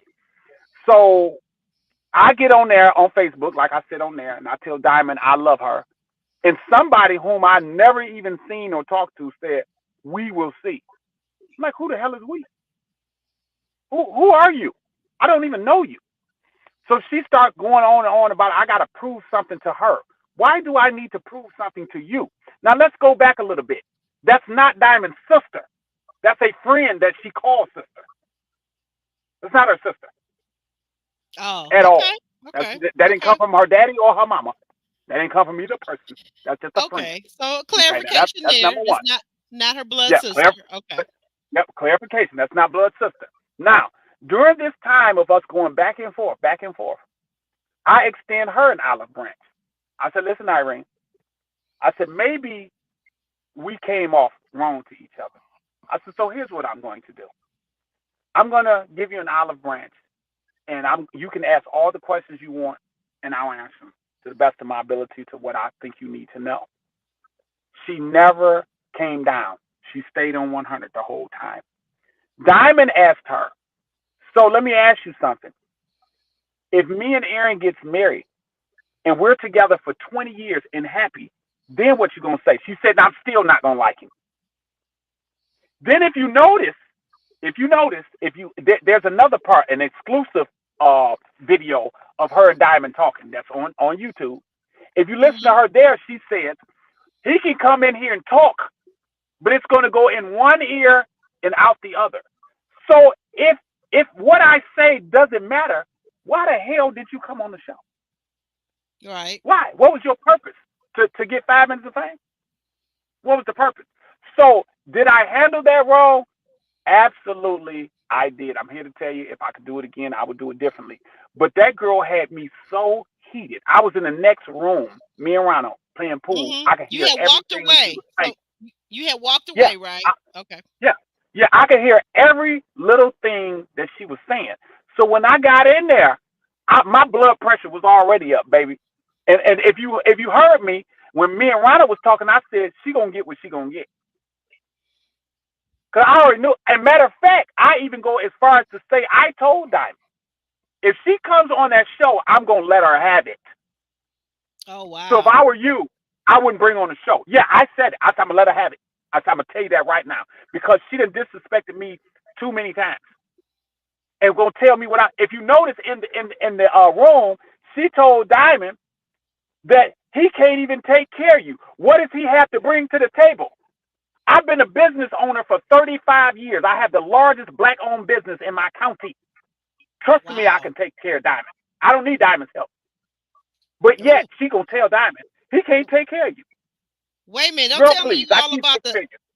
Wait a minute, Aaron. Don't tell me you all about the soft life for your love, huh? Hey, let me tell you something. I was raised old school. So when men say, well, it takes two incomes these days, well, then go get two jobs. Go get two jobs then. It's not your job for your woman to sit there and work and help you, and then at the end of the year, you want to claim head of household. You Ooh. ain't the head. Y'all half and half. So since she got to do half the work, and you only got to do half, then I feel like she deserves to get another half a man to help her too. He's a part of it too. Okay, because you're not doing it all, so she can go do something separate too. No, if I'm going to be the head, I'm going to be the total head. Now, don't get me wrong, because I'm not the type of man that says a woman ain't got nothing to say. Because beside every good man, there's a great woman. Okay, so I listen because, as far as I'm concerned, when Bill Clinton was the president, it really was Hillary. Who you think telling him something at night? No, you shouldn't do that. But what I'm saying is, I Oh Lord. Ooh, I don't I child. don't I don't I don't mind a woman taking control. But the thing is, it's a way to do things and way not to do things. And I'm always going to work and provide for my woman. So for you to sit there and say that this man can't take care of you, that go to show me you don't know me. You don't know my last name. You don't know my children's name. You don't know if my mother and father is dead or alive. You don't know anything about me. So how can you make such remarks about a person that you don't know? She didn't know me. And so therefore, I went off. Now, I'm sorry that I did that, world. Was I wrong? Yes, but I'm human. We all make mistakes. We all get caught up in emotions and make mistakes. But hell, she talked about my mother, my children. Everybody in your family, like she read your whole family. I was like, now see, like I used to tell someone that used to be here that was from New York, and I don't know if you know about them New Yorkers like to play the dozens and your family and your mammy and your daddy and all of that. I don't play them games in Detroit. Like if you want to go there and talk about my mother and my father, be ready for war. And dang sure don't Listen, bring my kid. Dang sure don't bring my kids into nothing. Dang sure. you, you, you from Detroit, Michigan, right? That's correct. So, so let me let you know something that the world didn't know. I've been doing comedy over 30 years. I did comedy with Mike Bonner, Coco, Bobo Lamb, Kool That's my Aid that boy, passed Mike. away. Yeah, yeah, all of Oh them know me. man, Mike If you ever, Bonner. if you ever, if you ever run into them, ask them about food stamp. They don't know me as Mr. Quick no more. I was food stamp back in them days. And then I Okay, switched over okay. to then I switched over to Christian comedy, which I still do to this day. So trust me, I could have let her have it bad, worse than Ooh. what I did. I could have said some things that would have just blew her head up. But I try not to go there. I'm not gonna talk about your mama and your kids because they ain't got nothing to do with this. They ain't got Right. nothing to do with this. So we don't know what's gonna happen after she talks about my kids. I don't know what I'm gonna do. We gonna stand back and see on the next episode what happens. Cause you done took me to a point of no return, baby. Talk about my mom and my kids. This is what I'm trying to say. Like, what? How did she open her mouth to say that? It's one thing for you to go back and forth, but now let me just ask you this. Now, speaking on that back and forth, At what point in time? Because I guess at some point this looks like the security kind of had to get involved. It looks like your friend Ronald had to get involved and kind of walk you out of the room. But now let me just ask you this seriously: at what point do you feel like that you should not be doing this back and forth with women? Is it your feeling that it matters that she's a woman, or what? And why did Diamond invite her if you said that to Diamond up front before she came? First, let me let you know this. I do not, on a normal basis, get into it with women. I respect them. I got a mother. I got 3 daughters. I got a sister. I was raised with both sets of grandparents and both sets of great grandparents. I respect women, all in all. But at that in particular time, I didn't look at her as no woman. I didn't look at her as no woman at all. I looked at her as a person talking crap to me. Okay? And if you're going to talk crap to me, I'm about to talk crap back, because you're not about to embarrass me, is what you're not about to do. But it was a wrong decision. It was a wrong decision. Now, as far as Diamond, I don't know what was in her head. I didn't get into it with her about it. I didn't say, Diamond, you shouldn't have brought her on the show. You shouldn't have did this. You shouldn't have did that. Diamond did what she wanted to do, and I left it as that. It's no need of crying over spilt milk. It's already gone now. It's already said and done. Forget it. But what she was thinking, that's something you had to ask her, because I have no idea. Because if I tell you what's going to happen, believe it. Right. Believe it. And I Okay. tried not to let that happen. Trust me, I had in my head, I said, I'm just gonna let her talk, and I'm gonna sit there and just look at her like she's stupid. Man, I couldn't help it. I couldn't help it. I was like, this girl here, baby, this girl. And see, that's why everybody talking. Well, not everybody, but there's a lot of people talking crap about me. Oh, he's unhinged. He don't need to be on the show either. He disrespecting women. This and that. They don't understand that this girl did this to me for almost 2 years. Oh, Almost so 2 years. This is our first. Yeah, this is so our she was first going time back meeting and face forth to with face. you on social media? Like, when you say two Yes, years, you'd never seen her. So on on, how was on, on she? social on social media. I couldn't Oh, say okay. nothing on Diamond's page without this girl dipping in, talking crap. I don't like him. One person in a group said, "Yeah, but you told her to kiss your ass." I know that was her that told me that. She told me that. I tried to stay pretty respectful even on social media. Only the worst thing I said on social media was, I said, "Well, I seen your picture, and that's the reason why I'm talking to Diamond's fine ass." Okay, I seen your picture, so you don't need to be talking. But that was probably the Ooh, worst, and that was the comedian coming out of me. But that was probably the worst thing I said. Like I said, I extended her an olive branch. She never came off. She told Diamond it didn't matter whether we was together and happy for years and years and years. She still wasn't gonna like me. And then on the show, she said whatever I said was gonna go in one ear, not the other. That's somebody that has an end for you, and I believe in my heart she's jealous of Diamond. quick, yeah. Thank you. I was just about quick question. I was on the last thing on it. Does she have a man? Does she have a husband, a long term Yeah, partner, or does yeah, she have she she someone? she has a husband. She has a husband, as far as I know. Okay. I don't know if they get along or not, or whatever her situation is. But she do Okay. have a husband, but she definitely has too much time on her hands, because she's dipping into Yeah. Diamond's situation now. Somebody asked me, that means she cares about her. What of your sister? Well, I have a sister, and I can tell you right now, one thing my sister's not going to do is she's not going to dip into my relationship, and she loves her little brother. She's not going to dip into my relationship unless I ask her for her opinion.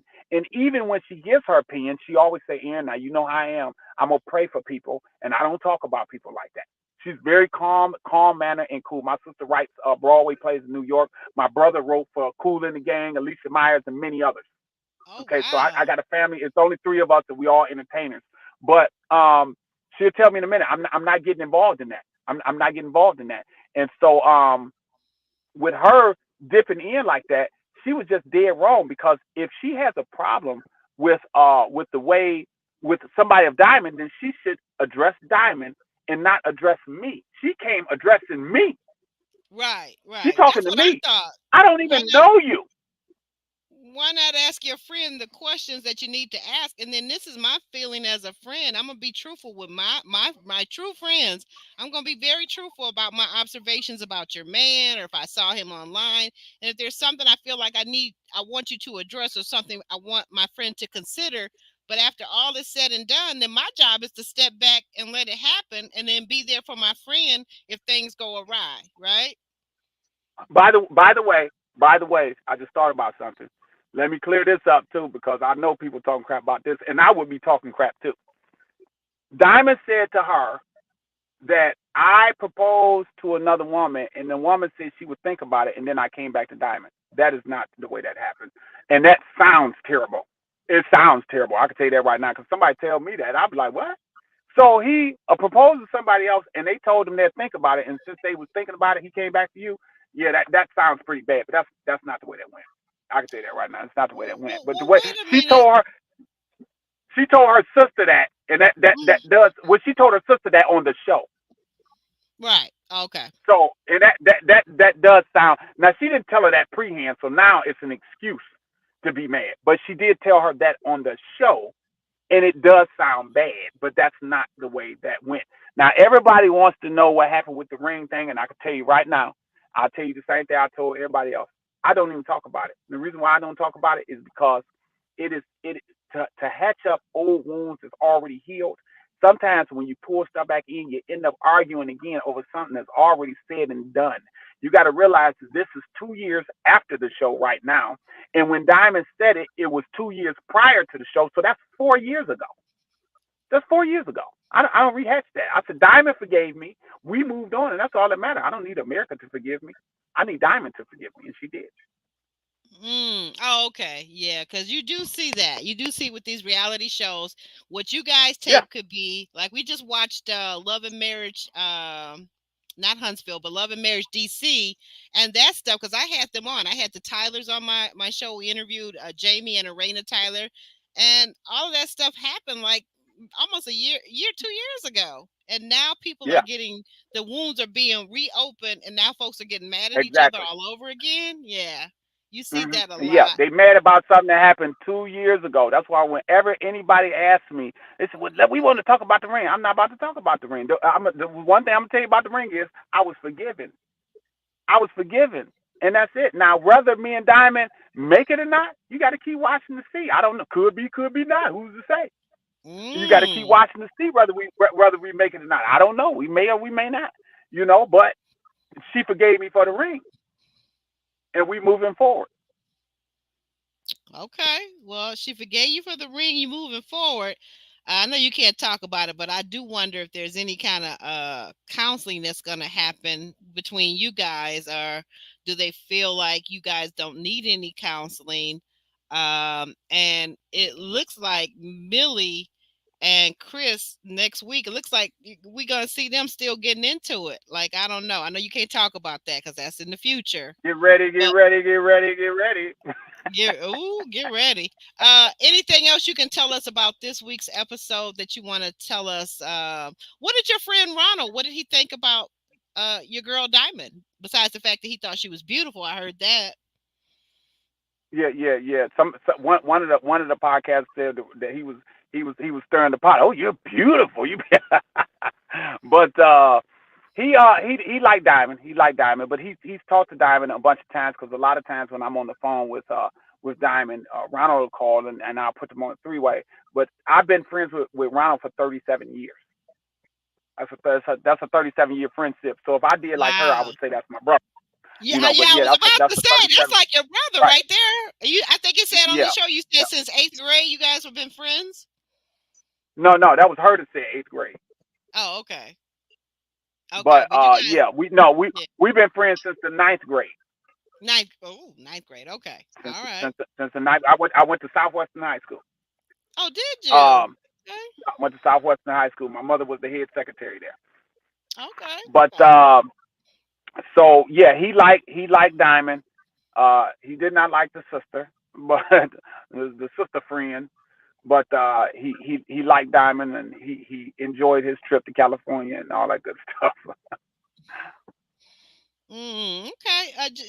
Jr. Come on now. I know you got some questions because Jr. has been Come on, watching. Jr. Who shot Jr.? Oh, I, that's hey, funny. Well, I still want to know who shot Jr. I ain't figured that out to this day. Go ahead. yeah. Well, I have a couple of questions. So, how was Diamond yours and her friend's dynamic after the altercation? Because obviously it happened 2 years ago. How has it been since then? She's still on the same stuff right now. Okay, Yeah, goodness. What? it ain't She changed. has not Yeah, it grown ain't and changed. oh Yep, wow. it has not changed. I can tell you that right now. Mm. Okay, and um do you feel like Diamond has done a good job of trying to mediate between the two of you, considering the animosity that exists between you and the sister friend? Uh, Diamond, just because I'm older does not mean that I can't listen. Diamond is shoot, I got Diamond by what 8 years I think or something like that. But um, Diamond sometimes is my voice of reasoning because when the sister friend comes up, you know, I'll be like, no, I'm not dealing with her, but they, you gotta be like this. I'm like, okay, all right, So we don't really discuss her. We don't discuss her Right. at all because the whole thing is when it comes down to it, it is about, and this is what I tell Diamond all the time. It's about our happiness. It is not about her. Hmm. It's not about her. So if we make it, she has nothing to do with this. Hmm. Nothing. You can't you Right. can't you can't be happy, and this is across the board. No matter what you do, you cannot listen to people. If you listen to people, if I listened to people, I would have never came to California. California was the best move I made. Uh, if you listen to people, you'll never do nothing because everybody has an opinion, and people are quick to tell you that you can't do something that they couldn't do because you couldn't do it. I can't do it. One of my favorite shows I used to watch on TV said, "The world don't move with the beat of just one drum. What might be right for you may not be right for some. It takes different strokes to move the world. We gonna be different. We can't. You feel me? We not. You can't go on what other people tell you to do. You have to do what's in your heart to do. Let me go biblical with you 1 second. The Bible says, "Lean not into thine own understanding, but in all thy ways acknowledge Him, and let Him direct the path." Don't listen to other people. Let Him direct it. I can't go Hmm. on other people. If I go on other people, then I would never get anywhere. And notice this. And I'm gonna tell you this. Notice this. If you call a person with good news, like, girl, I got some good news, or check this out, man, I got some good news. They'll listen to a piece of your good news, and that phone ring, they'll call you right back. Have some bad news, some drama. They will not get off the phone with you. They say, hold on, don't hang up. I'm calling. Hold on, because they don't want you. They want to hear the drama. People are attracted to people's downfalls. Yeah, Hmm. They that's want to true. hear your downfall. They don't want to hear your goodness. They don't want Hmm. to hear it. So There's a all lot of you can do, that's it. All you can do is go out there and be great. I do what I do. I started a business from nothing and made it huge on my own. And I don't give myself all the glory. I give God the glory for what I do. I make mistakes and I try to correct those mistakes because a man that makes one mistake and doesn't correct it makes two. So I try to correct those mistakes, and that's all I can do. So the world can have a view of Aaron H and how he should be, and he ain't nothing, and he don't deserve Diamond, and he tried to do another woman, and he's an abuser. They can have all those things, but when all said and done, it's me that got to go in those pearly gates and talk to God about what happened, not you. Not my mother, not my brother, not my sister, but it's me, oh Lord, standing in need of prayer. So I'm just gonna do what I'm gonna do and make it happen. And Diamond got to do the same thing, and we in agreement. So when two touch and agree, baby, Hmm. when two touch and agree. mm. You're not gonna tell us. I mean, I hear mention of this business, and you're not gonna mention, or will you come back and tell us later after the show is over? What type of business you're in? Oh, Are I'll tell you? you what type of business I am. I got quick Okay. hauling. Quick Hauling LLC.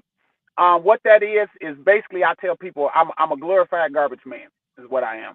Now in Okay. Detroit, now I'm explaining this to you because you live in Detroit, so in Detroit is different. You know, in Detroit, when people say if they move and they got a bunch of stuff in their house left in their house, you know, my Detroiters is keen for putting the stuff out in front of their house or putting it in the next door neighbor house or throwing it in a lot somewhere or something like that. In Right, right. California, you cannot do that. You cannot do Illegal that. dumping You is called here. Right. That's You're right. illegal dumping. It's illegal dumping here too. But the difference is you better not do that here. If you're moving out of a house, you better clear that house with nothing in it. So they have to Okay. have a guy like me to come out and clear it. So I go out and I clear these houses. I not only work for the regular residents of California, I also work for Kern County. I also work for Edwards Air Force Base. I also work for California City Prison. I also work for Ooh, you realtors. got those government contracts? Oh my Oh, oh, goodness. oh, oh, yes, ma'am. Yes, ma'am. Yes, ma'am. So, you know, I started off with nothing. When I got here, I didn't know what I was going to do. You know, California is very high to live at. I didn't know what I was going to do. I didn't really have no money, no Hmm. nothing. But I had a pickup truck. And I said, you know what? I'm gonna go on Facebook and I'm gonna put got truck wheel haul. And somebody called me and they said, hey, I got a refrigerator and two couches that need to be taken to the dump. How much you charge to take that? Well, I went and got it. It took me about 5 minutes loaded. And she said, how much you going to charge me? I didn't know what to charge. I come from Detroit. What am I supposed to say? $20? Because, you know, Detroit ain't going to pay no money for that, nothing like that. I said, well, I Hmm. tell you what. You make me an offer. The lady said, I give you $200. Almost saying it. $200 Ooh. to take this to the dump? Oh, I might Ah, have some here. So I yeah, there took it to you the dump. I go. thought listen. I thought I was a billionaire, but the $200, what? So listen, I heard that. I I went from 200. I started making about. I'll be honest with you. I started making about $600 a month, which is not nothing, but it was a lot to me at the time. I was like, I'm making $600 a month. Well, I kept going and kept going till I went from $600 a month to maybe $600 a week, and then I went from $600 a week to maybe $1,000 a week. Then I went from $1,000 a week to I'm making $2,000-3,000 a day, Hey. a day. And I'm still going up from there. Everybody in California knows my business and they stand on it. So I'm Right. called all the time, all the time. So yes, I have a very big, good business here, and I absolutely Awesome. love it. And I thank God because he gave me a thought. But I was a business owner in Detroit too. If you still in Detroit, right? I don't know if you go around 6 Mile and Schaefer Oh area. yeah. There, Yeah. there's a baby store there named Now Is Yours. Mhm. It's called Now Is Yours. It used to be across the street from a Chase Bank and all that. That was my building, and my ex still runs that. But I had Now Is Yours. I had a Quick Cycle motorcycle shop. I bought the school that was on Davidson and Schaefer. I forgot the name of the school. It had 44 classrooms. I bought that school. Bought another building. I owned 25 houses. So I was a business Wow. owner in Detroit too. But when I left there with nothing. X Oh X wow. got it all. Yeah, I was getting ready to But say, I so re- you left that for yeah, her. yeah, X got it all, but I rebuilt here. I built it like $6 million. I built it bigger and better. The $6 million man, You know bigger what? That's and better. something though that God gives you a vision and He gives you a gift. You can take that gift and, like you said, you can plant that person almost anywhere, and especially here in America. And that gift can just grow and prosper. And you found your place. You found your location in California. Well, I can tell you this: when I was young and people asked me what I wanted to be, I never said a garbage man. I, but you got to think about this now. I talk to kids now. Matter of fact, if there's a school here, they invite me every year to come up and speak to the kids on business. That's how great I am here. But I tell them this. I say you can take any business and you might look at it sideways now. You look Hmm. at garbage. You say nobody wants to be a garbage man. Oh yeah, well waste management is $1 billion a year industry. Waste Okay. management, that's garbage. Oh yeah, absolutely, absolutely that. Yeah. So hey, don't down, and you can take any business to a whole nother level, and that's exactly what I tried to do. So yeah, I'm prepared for for a wife or whatever is going to come my way. I'm prepared for that. You know, a lot of these guys these days, and what's the name, Jr. You probably know about this.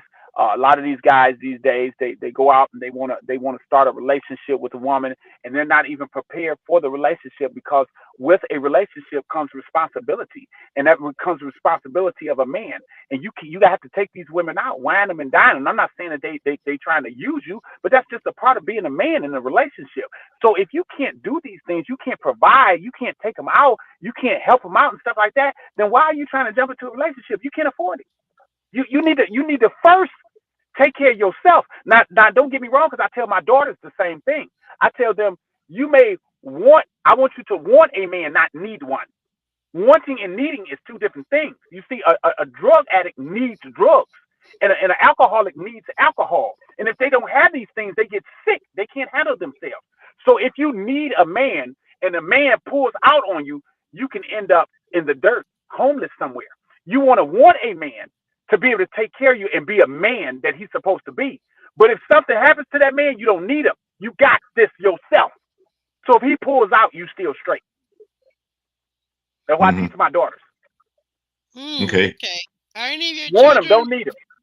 Are any of your children there in California with you? No, the closest one, I got one daughter that moved to Arizona. She's 5 hours away. That's when my little granddaughter, that's 5. Oh, okay. Oh, she's got to Yeah, I'm be a grandpappy. adorable. I got a question. Yeah, they all. Go ahead, Jr. Yeah. So, I like hearing what you just said. Do you think that men need women? Yeah, absolutely. Come on now. I agree. No, I mean, 100%. unless you're gay or something, then maybe no. But yes, we need. Yes, we need women, and men that walk around and say that I don't need no woman, just like women say I don't need no man. Yes, you do. We listen. We were put We on this do. earth to need and want each other. That's the way it's presented in the Bible. That's the way it is. We need women. Come on, that we need that nourishment. Men may want to stand up as tall and as hard as they is, but don't forget it's a woman that bring the hardest men down.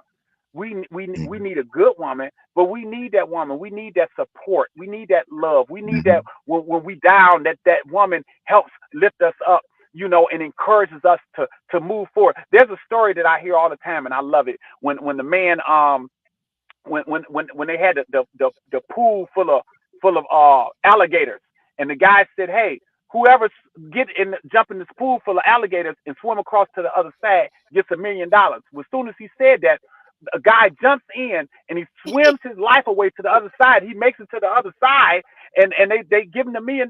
When they talked to him about it, they said, "Man, what made you do it?" He said, "I didn't do it. My wife pushed me in." And the moral of that story is, behind every good man, there's a woman that pushes you. Okay. You're a mess. You's a mess, as I like to say. You's a mess, and I'm over here hollering. Yeah. The reason why Go I ahead, asked is Jerry. because Go ahead. that's obviously I believe the same thing, right? And that's the difference in the attitude and mindset to men and women in a lot of situations. More like men actually need a woman, and we're hearing more and more these days. Women don't necessarily need men, so it definitely impacts the way that you communicate, understand, relate to each other, and support each other as well. So Women definitely need men as well. But now I do have to say, because I'm old school, these newer women don't seem the same way. They seem more so after the dollar. You could say hi to a woman, and as soon as you say hi, they say, "When you gonna buy me a Coach purse?" I don't understand that. I don't even know you, but they seem not to know what they want or not be satisfied. They never satisfied. They're always going to the next thing. Now wait a minute. I got a story for that one. I got a story for everything. I got a story for that one too. So there was a building, and the building had 7 floors. And on the outside of the building, it said "Men for sale." So the woman goes in there, and on the first floor, it said "Men for sale." She said, "Well, let me go see what's on the second floor." So on the second floor, it said "Men for sale that love the Lord." She said, "Oh my God, let me see what's on the third floor." On the third floor, it said "Men for sale that love the Lord and love kids." On the fourth floor, she went to, it said men for sale that love the Lord, love kids, and is a great provider. She said, oh my God, let me see what's on the fifth floor. The fifth floor said men for sale that love kids, love the Lord, good provider, and good love maker. She said, oh my God, it's got to get better on the sixth floor. On the sixth floor, it says men for sale that love kids, love the Lord, good provider, good love maker, and is a good humanitarian, has a great job. She said, my God, it's got to get better on the seventh floor.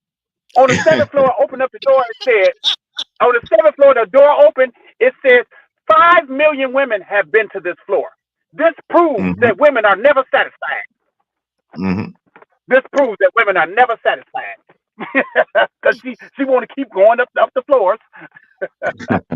Yeah, that's problematic. That is problematic because I think Yeah. I heard I was sold a couple of floors before her. So yeah.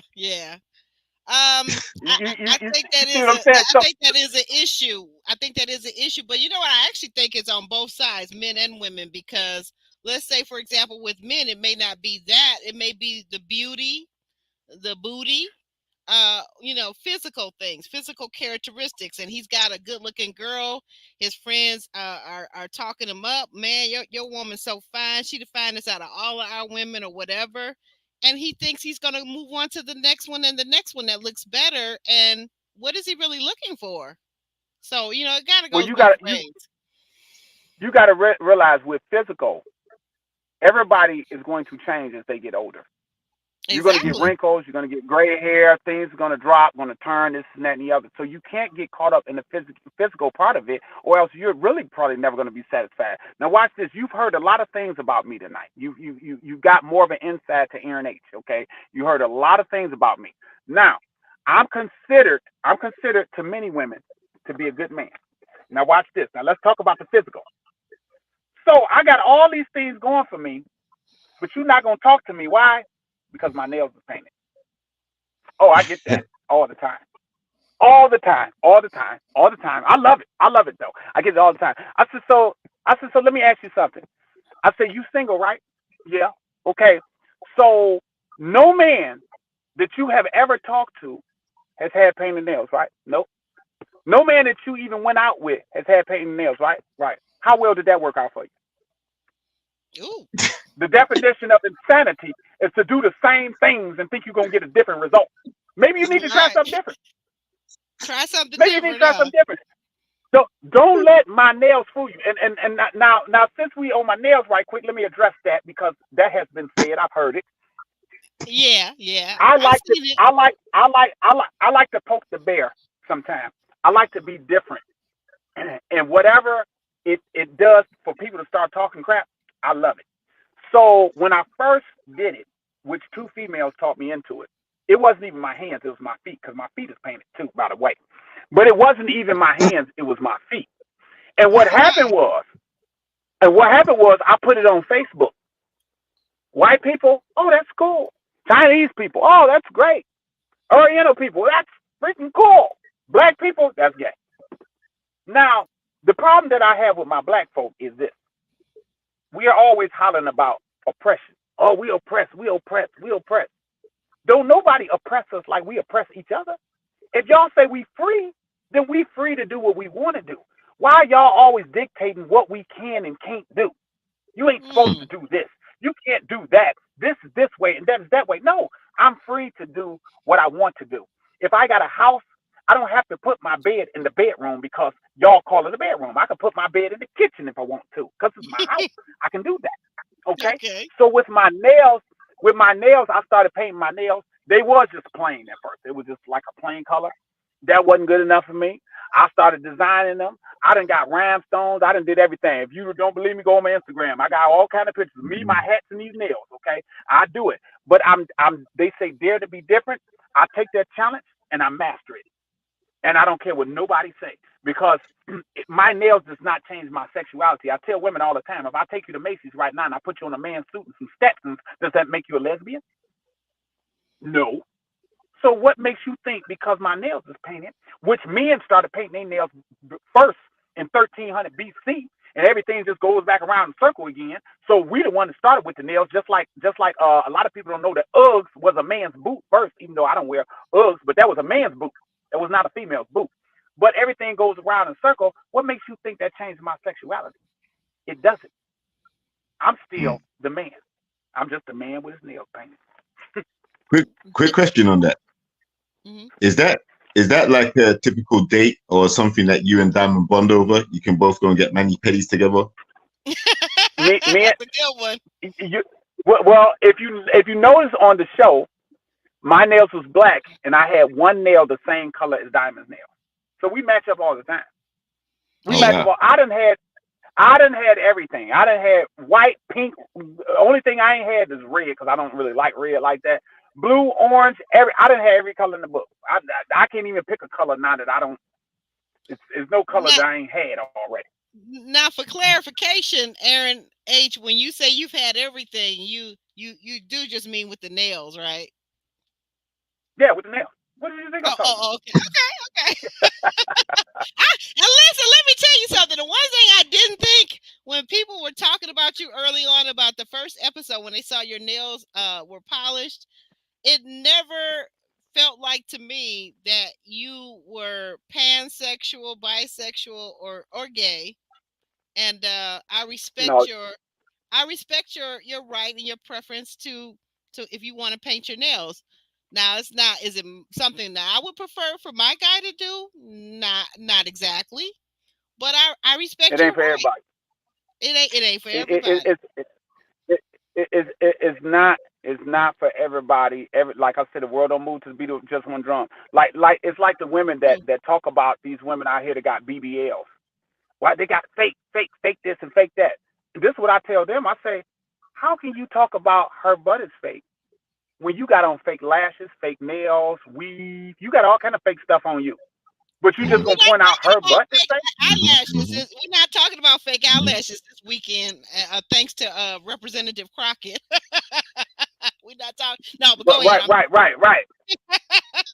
But the whole thing is not for everybody. But this is what I say: the person that's for you is going to be for you. They're not going to try to change you. They're going to like everything about you, no matter what that is. They for you. If you have to change yourself, then that person isn't for you. Because I shouldn't have to change myself. Neither should Diamond, neither anybody else. Whatever way you is, whatever flaws that you think you have, that's why they say love is blind. Because when you fall in love with somebody, you don't see no flaws. But notice, when you fall out of love, you start seeing all kind of stuff. I don't like the way her second toe is bigger than her first toe. As if she can control it. You start seeing everything. Yeah, you start seeing everything then. But as long as you're in love, you don't see it. But when me and Diamond started talking, she knew about my nails and stuff. She absolutely loved it. She said, I love it, babe, because she liked me being different and she liked the confidence. Yeah, I've heard people say something about my nails, but I don't really get the whole gay thing like Aaron J did. Because I don't have that demeanor. No. I don't have that demeanor. Yeah, my nails are painted, but my demeanor is not like that. No. Because I'm all man, baby. I can tell you that right now. I'm deep right there, baby. So I got a couple of questions. So just a quick one. This is just a mild question. Like your whole attraction to the feet, like Diamond's feet and everything like that. Like, does it matter whether it's freshly manicured or are you taking it all athletic, calloused corns? Like, does it matter the condition of the feet before you go in? Oh, JR. Did you see Boomerang? Yeah, I did. I did too. That's me. Okay. That's me. That's me. I'm gonna look at the feet. I don't want no ugly feet now. But yes, I am a feet man, and for some of the people that looked at it like, oh, that's nasty, maybe some of them has never had their toes sucked on or kissed on or licked on or caressed. I mean, you like to think about this. They like to go to the nail salon and have them rubbing their feet and all that kind of stuff. Well, it's the same thing. I do the same thing. Except I'm gonna kiss them and suck them and keep rubbing them and stuff like that. And I'm gonna tell the ladies out there, if you've never been made love to and he's sucking your toes at the same time, you missing something. Okay, that's gonna be a whole nother flavor for you. But yeah, I've always been a feet man. To see a woman in some nice heels with her toes out, or to see a woman in some nice sandals with her toes out. And I said it on the show. I said we could be walking down Hollywood Boulevard, and I will get down on the ground and kiss Diamond's feet. I will. I don't care who's looking. I don't care. Wow. Yep, You have I do not you have care. some I do not care. you have cemented my goal and my future plan to open up my what is it, OnlyFans or fans only page? I forget what it's called, but it's gonna be dedicated to my feet, because I've had men literally stop me in public, and it's embarrassing but flattering at the same time. I did not realize that so many men were into feet like that. Listen, Mm. you better do it. You better do it. Now, I'm gonna tell you this one. I'm gonna leave it alone. There's a site for that, and I sold a picture of my feet for $500. There Well, A you go. picture, All right, guys, enjoy a my picture. YouTube channel while you can, because I may be closing up shop. A picture. It's been good, y'all. It's been So real. yeah, It's been real. there is men out there that everybody got a different fetish that they have, but there's men out there that absolutely love feet. It's many of them out there, many of us out there that are feet guys. We like women's feet. If they pretty and they can be, if they manicured and all that kind of stuff, that's great. Now I don't want to see them and they look like eagle's claws, you Uh-uh. know. No, I So you never sure did about that. that? though I'm an Eagles fan, I'm an Eagles fan, but I don't want to see no Eagles claws. But as Uh-uh. long as they nice looking feet, manicured, especially in some heels. Oh my goodness, yeah. Come on now. Mm-mm. You Look, look, ladies look. out there, some of y'all don't know what y'all missing, but hey, like he said, there's different beats and different drums for different people, right? Uh, That's it. Mm-mm. one. That's it. What about being on the receiving end? If Diamond wanted to suck your toes, if she had, Oh, like this, is that something you would endorse as well, or is it just you giving pleasure to her? Uh, That's I the problem. I'm going to say she would, but I'm not into that. I'm into giving pleasure more than I am Mm-hmm. receiving it. I am definitely a pleasure giver. You don't really have to give me anything. I just like to do the giving the pleasure, and that's the So way it's I like am. it's like an I'm the act of same way. service. I'm the same way across the board. Yep, yep. I like for you to sit back and feel good. And let me tell you something. It's about intimacy for me. There is a Mm-hmm. difference between actual intercourse and actual being intimate, and I know the difference. A Mm-hmm. lot of men don't. I like the intimacy of everything. I want you to be able to sit back, and I want you to have the rose petals. Not the ghetto, one of the ghetto girls I was with, and I put rose petals and stuff down. She said, "Why is all these weeds on the floor?" Okay, not like that. Uh, somebody that understands intimacy. I like to take you out on a picnic with a regular picnic basket and throw a blanket down. When I take a woman to the movies, I don't even know if you could see it, but I keep my Eagles blanket. I keep a blanket in my car because when I go to the movies, I break out with a blanket. So you'll be comfortable. I'm always thoughtful when it comes to a woman or what they want. I keep Kleenex in my car. I keep the things in the car that if Diamond gets in here that she's comfortable. I'm into making her feel comfortable as possible at all times. Mm-hmm. Mm-hmm. Okay, cool. But me last. getting it, you ain't Hmm. gotta do that. Okay, last question. Last question related to the show. Does it look like we viewers may possibly get a reunion show with this, a reunion episode?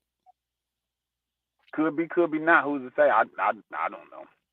Okay. I Okay. don't know. I know it will be funny because I don't know if you guys know if you've been keeping up, but Aaron J and Dominic is into it. No, wait a minute.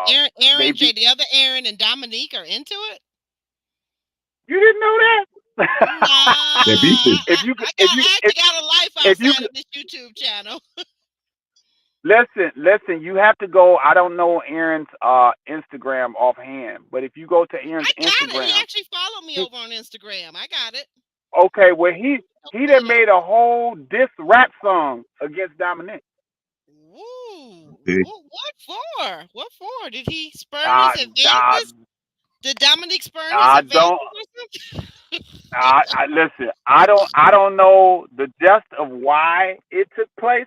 All I know is I'm like, what the heck is this? So he made a diss song, and Dominic went on there and told him that he's gonna break his jaw or something, or knock the earrings out of his ear. I don't know, something like that. And then some girl kicked in, was talking crap about Dominic. It's just a whole big mess going on with them two. Now there was a little beef going on with me, um, Diamond, and Shay, but that has since then been squashed. I Hey, don't I wait don't a have minute. anything against Shay. I gotta ask because Neither something's does going Diamond. on. Wait a minute, hold on one second. I gotta ask my co-host. Are you on live right now on Instagram? Yep, and you're on there too. Okay. All right. I just wanted to know. Um, okay. JR, you had any more questions? Oh, Um, and I got one last one for him. But go ahead. yeah, go Go on ahead. then. You go. You go. No, no, Ladies first. I want this to be the last question, so you go ahead. Okay, so obviously a reunion hasn't been filmed yet, so it probably looks like 2 years after the fact we might not get one. But out of the couples, did you see most of them actually succeeding long term? Like, so not just your own with relationship with Diamond, but did you see like Millie and Greg, Chris and Sandia? Did you see them potentially lasting a long time?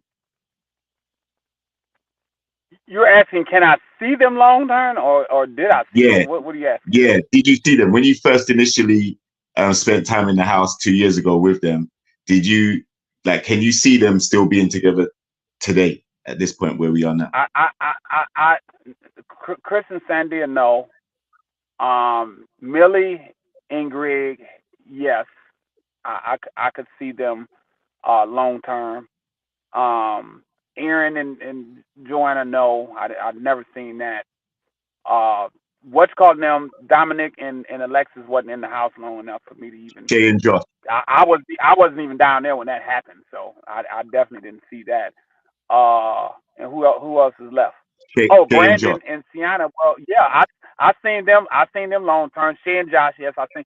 So only one I really didn't see long term. Well, two that I didn't see long term was Chris and Sandia, Sandia, the and Quiet Storm. yeah, the Quiet Storm, and Aaron and Jody. Them the only two I didn't see Okay. long term. Okay. Everybody else seemed to be pretty cool to me. Okay. Do you feel like Taronda and the therapist were great additions to the show? Do you feel like they helped out? I liked her. I loved her on Empire because that was one of my favorite shows. Yes. Taronda was really nice and sweet, and very beautiful in person. I thought she was pretty and fun on Empire, but she's very beautiful in person. I think that she did a great job in hosting the show. I look forward to maybe working with her again in the future at some point in time, maybe running into her or something, because whatever happens, it probably won't be the last you'll see me at Diamond. But um, the therapist, I didn't see the therapist, or I didn't see her when she came in, but I'm Hmm. Yeah. quite sure, on the show we're gonna talk to somebody eventually. Right. I guess they're gonna call us to talk to somebody. I don't know, but I Right. didn't see her when she came in. They didn't call us to talk to her.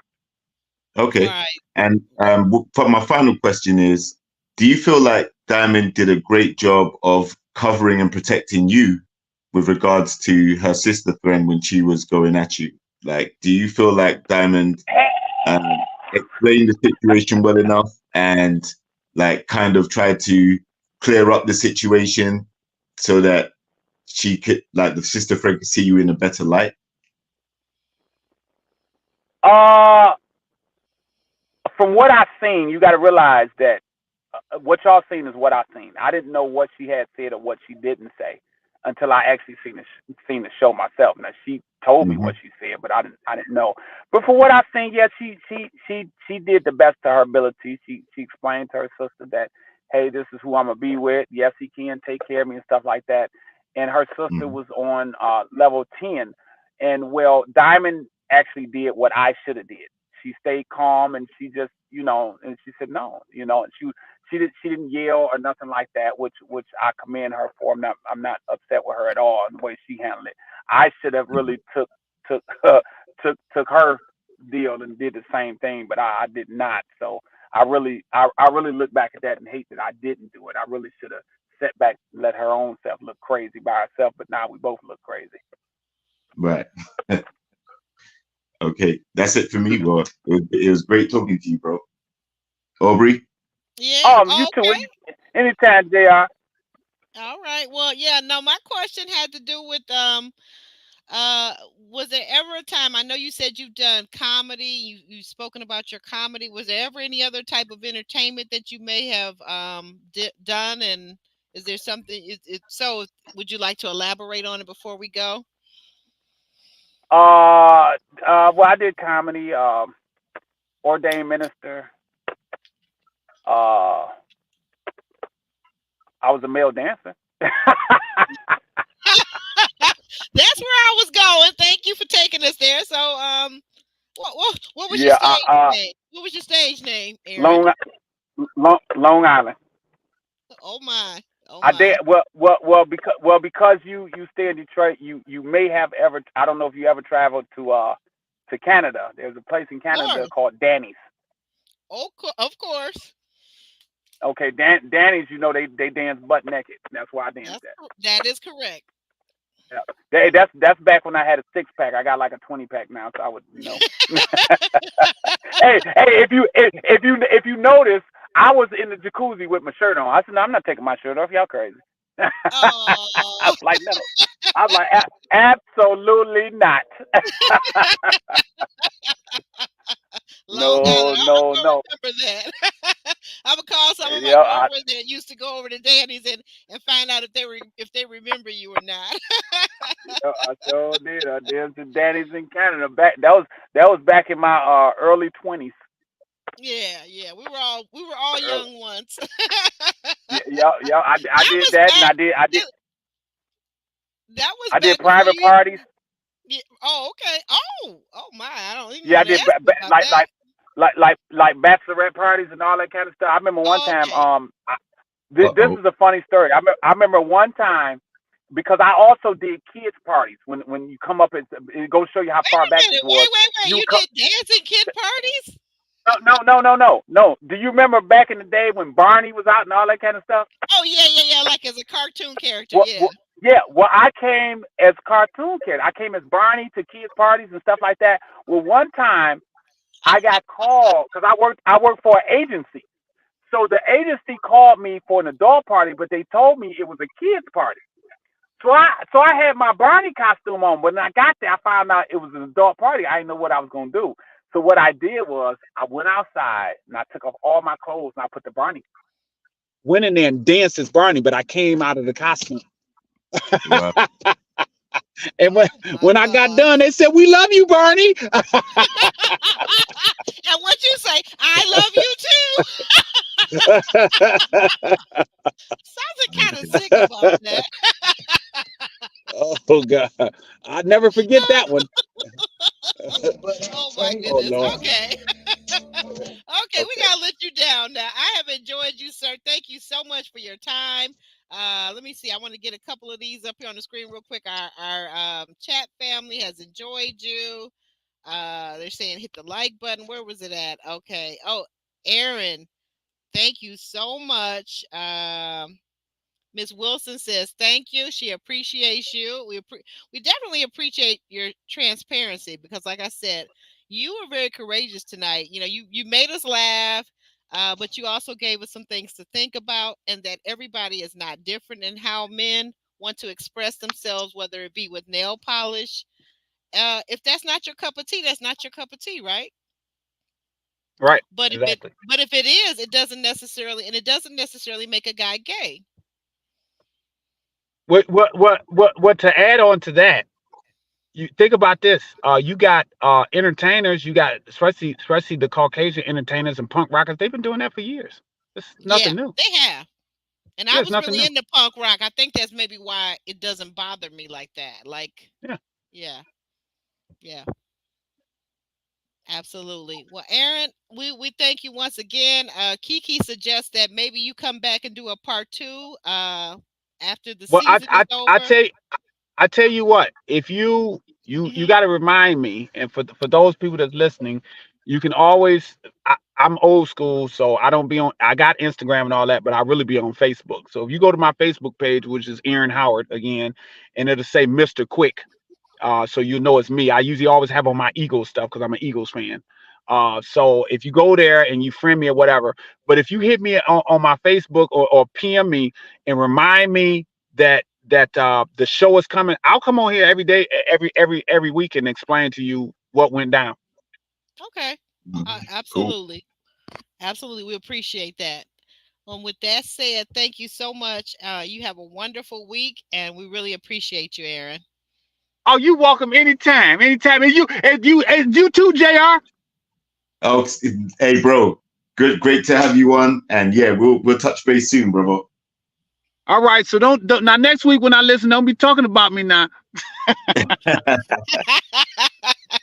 It depends what you get up to, bro. It depends on the shenanigans, all right? All right. All right. Take care, Aaron. All Thank you. right, you too. All All right, you right. welcome. Bye now. Wow. He stayed. He stayed, and I really enjoyed him. I really enjoyed his visit.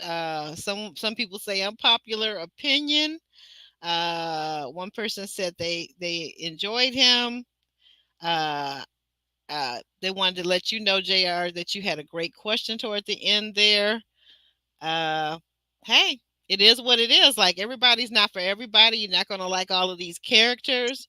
You're going to have some favorites, and maybe you're going to have some people that are not your favorite. And I got the general sense. The one thing I will ask him when he comes back is, a lot of people in the chat seem to feel like, and you tell me what you think about this, JR, that Aaron H was harder on the women than he was, and specifically, I guess, Jody, than he was on Dominique or on Chris. What do you think, Jr.? Yeah, I seen, he didn't like Jody, but he liked Chris. So I think that's the difference. When he sits around talking with the guys, he doesn't seem to have a particular person that he doesn't get along with. But he definitely feels like the relationship between Jody and Aaron is down to the fact that Jody's controlling him, and he doesn't like that. There's something about, I think I'm not putting words in his mouth or anything, but if you listen to the fact that the previous relationship all those years ago was kind of like a controlling, abusive situation for him, then I think him speaking out when he sees the other Aaron on the receiving end of Jody trying to distance herself and all these other different things, I think that's kind of why he speaks up for him, because he sees him as like the man who should be more vocal, but he's not. He's being suppressed in a way. Okay. Yeah, El Cid saying he likes to argue with women. He said at that point with the sister, I guess he said he just took her as a person at that point, because El Cid, I don't know about you, but that lady did go after his mother, his father, and his children. He had left the room even, and she's hollering and screaming in the other room, talking about his Exactly. whole family. Like, you know what? Yep. And even Phil, with the Jody situation, he didn't just automatically pop off. In fact, he left Diamond to deal with that situation. And it was only when Diamond said she didn't feel like he had her back, that's when he powered back into the room and then went off on Jody. So he didn't initially want to pop off on the women at all. He left Diamond and Jody to hash it out. But Diamond felt alone because none of the guys stepped up. And Diamond even made the point that all the men are weak because they didn't say anything, or the women were weak as well because they didn't support her either. No one said anything.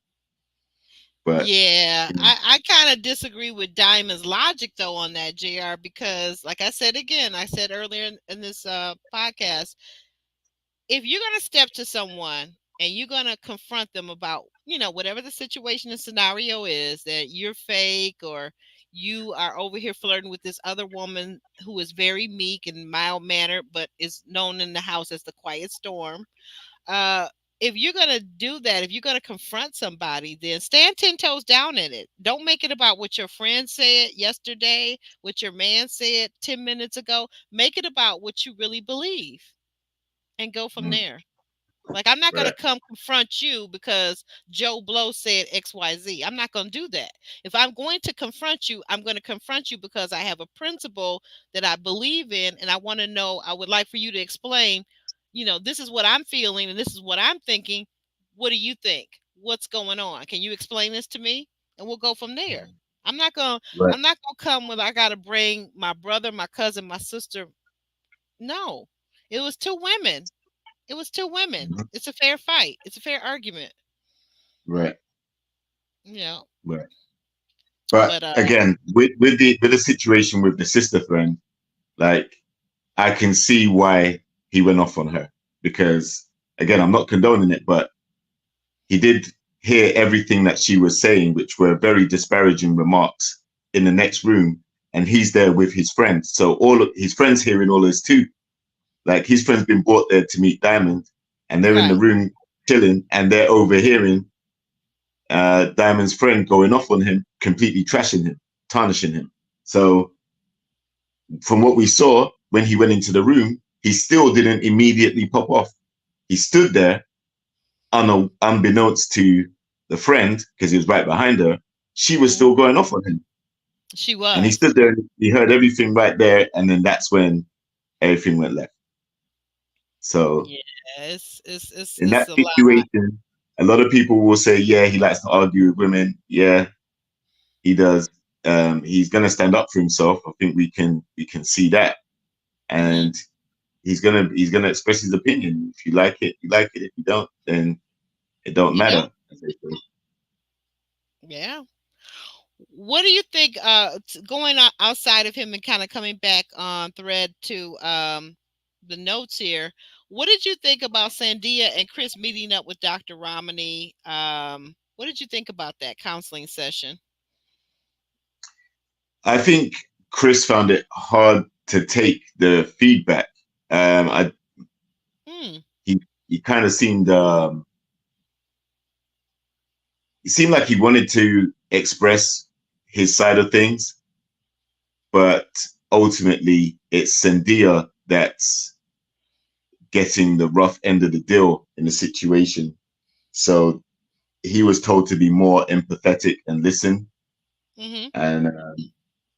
and you know whether that's going to solve all of their problems, I don't know. But he seemed to me to be pretty skeptical that that's all it needs. But again, he said he's down for it. He um didn't say he wouldn't try and make it better. Right. So yeah, it's What? probably much needed because she doesn't have Mm-hmm. like Aaron said, like she's the quiet storm. She hardly says much, which means when she does speak, then it's more important to listen. She's not someone who's like running off at the mouth all the time, like Jodie or Sienna or one of them. So when she does raise up and speak, she has the confidence to speak. Then I think it's worth Chris listening to a lot more. I was a little concerned when they were describing what was going on in their relationship to Dr. Ramani. I was a little concerned how he characterized her as being overly emotional and talking about things. Now, sure, we haven't seen all their conversations, but everything we've seen thus far with her talking to him, she's been very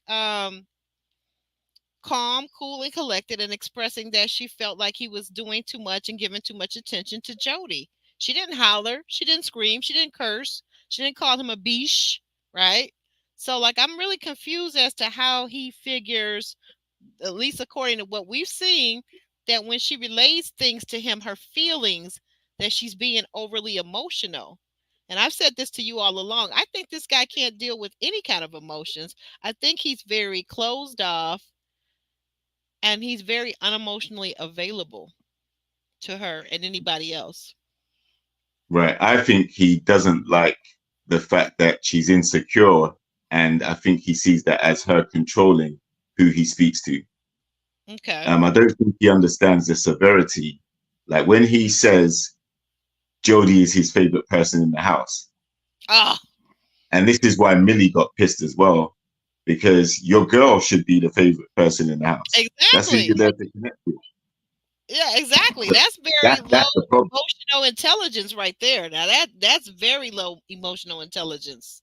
For him to have said that in front of his girl, and they got a new budding relationship. This is their first week they've seen each other and met, and then you've already bonded over here with this other chick and you're saying she's your favorite? I would have left. Exactly. So So you couple that, yeah, right. So you couple that with him saying that she's his favorite person in the house. You also had Jodie saying, as we spoke about earlier, that he is the most romantic person in the house. Then that's going to obviously make Sandia feel like, hey, what's going on here? And the other couples in the house hearing and seeing their interactions will have the same thing. But he seems to be playing like he doesn't take it, he doesn't take it on board what everyone's saying, because deep down he knows that he's not attracted to Jodie. He likes her personality, but he ain't attracted to her physically enough for him to jeopardize what he has with Sandia. Right. And I don't think he likes the loud woman at all. Nah, He doesn't that's what I'm like a saying. woman. Yeah, that's not his thing. He's saying it's cultural, but I find it very interesting that when he and Sandia talk about this Haitian culture, she seems to think one way about Haitian men, and he seems to be the exact opposite of what she's describing as a Haitian man. So I'd really like to have a conversation with her, someone to have a conversation with her to say that in any culture, in any country, no matter how small, there's no such thing as a monolith. Like you're not going to find a man because let's say, for example, your dad's a good man and he's Haitian, right? You've grown up with him your whole life. He's loving, he's kind, he listens to you, he doesn't demean you, he doesn't dismiss your feelings. For you to assume that every other Haitian man is like your dad, that would be a problem. Right. And I think the key difference is as well, like she may be basing her ideals off of her dad, but her dad was born in Haiti and probably spent a lot of time over there. Whereas Chris is probably from a Haitian background, but born in America. Yeah. So he's grown up with an Americanized view of things. So, the whole strip club and all the other things that he was talking about previously. Excellent point. He ain't the traditional Haitian man. He just has the culture, the cultural heritage. The cultural heritage, exactly. That's a very excellent point. Go ahead. No, so I was going to say, like, he's a hybrid. He's basically got the Haitian culture, but the American values, sensibilities, and values. Yeah, right. Yes, there you go. And I'd be willing to bet there's men over in Haiti never step foot in America. And like I said, to my point, I just think that if you look at any culture, if it's large enough to have more than 100 people or even less, you're going to find different people. You can't assume because we all go to the same church and we worship on Sunday and we're Christians, let's say, for example, you can't all assume that all Christians have the same values. We grew up in different households. We grew up in different ways, and we're going to value some things that are different. Just that's it. That's all period. It's kind of, but it's being naive to assume that. That's what I'm saying about her. I don't like that she keeps making these assumptions. Well, he's a Christian, I don't know. Maybe it's me, but in my community of Christian folk, ain't a whole lot of Christian men that are claiming to love Jesus that are running around in the strip clubs like that. Maybe just me. Well, even more so, some of them run around in their congregation too. So it ain't even just a strip club. Some of them are doing some shady things. Hey, now there you No, and that's it. That's it. So it's going to be a person by person thing. But here was the kicker. Do you recall, like, when Aaron just said that this man says that he doesn't even trust his own mother? Like, Hmm. yeah. If a man tells me he don't trust his own mother, But she's again, mothers are not a monolith. There are good mothers, there are bad mothers. Maybe he's had an experience that wasn't okay. positive and it has stayed with Okay. him, And you right? know So what? You there that must is be a a reason for that. that well, there may be, because again, some people's perceptions, like Aaron said, I really believe this. So your all of our perceptions are not factual. They're not all based in fact. Sometimes it becomes the emotion that clouds over things and you see your own reality. But to your point, that's a very good point. Maybe his mother is the woman that he doesn't trust. Like when we hear he saying that he has this experience with this woman, and not trying to be funny and say anything other than, but maybe it's his mom that he doesn't trust. Maybe I've always assumed that, or presumed that it was a girlfriend, but maybe it goes all the way back to his early childhood. To your point, maybe she's not trustworthy, and maybe he's been Yeah. damaged by that. I don't know. I don't know. I'm just saying it's an option, Yeah, but we don't know, but but what happens is there are some cases where, because the traditionally, I guess people assume that the mother son bond is strong and the father daughter bond is strong. Like if yes, there's a particular issue that takes place between either parent, then it affects the child differently. So if the mother and son are meant to be closer, and there's a issue with the way the mother has parented, or something's taken place in that journey, then the son may be more adversely affected when he goes out to looking for a partner, because he may not want to, um, have, he may not want to have a relationship with someone who typically displays the same behaviors as the mom did when he was growing up. right. That's an excellent point. And also, let me see, where was I at in my notes here? I love the too that the psychologist said to them, uh, for both of them to value each other and both of them to have empathy for each other, because for a moment, Sandia had become Chris, and Sandia was saying, well, he says he's been hurt, but I don't know about that, and I don't know if I'm really falling for that. Dr. Romney said, well, wait a minute now. Empathy works both ways. You both have to Mhm. care about how the other person feels. I think that is a true thing, a thing that I've noticed this last few months in stories that we've been covering, the shows. I think I've noticed that, and I have to say, be fair for myself and say this, that sometimes as women, because in our minds, we see men as being these very strong protector providers, we also forget that men have feelings. Mhm. Well, yeah. Sometimes I think it's forgotten, and sometimes I think it's deliberately overlooked. Ooh, Um, yeah, like depends. Some people prioritize and only care about how they think and feel, and, as opposed to what the guy they with is going through, or what he may think or feel. So, okay. um, and That's that's very why I asked the question as well. Like, that's why I asked the question when he was talking about women not necessarily needing men these days. Like, he's grown his daughters up to make sure that they don't rely on or need a man. For men, it's different. For men, we definitely need women. We need you. We need a good woman, a good strong woman. Like you said, it's 100% correct. So that's why, again, the relationship dynamics, they can they can they can manifest in different ways, because we're kind of surplus to requirements in some situations. You're quick to say, I don't need you, or what I need you for, what you gonna do for me, or what do you bring to the table, all these different things. Um, and some guys do that, but there are still a lot of guys who traditionally, they realize that they need men because that's the order of the. Sorry, men need women, and that's the traditional order of things. That's how it's meant to go.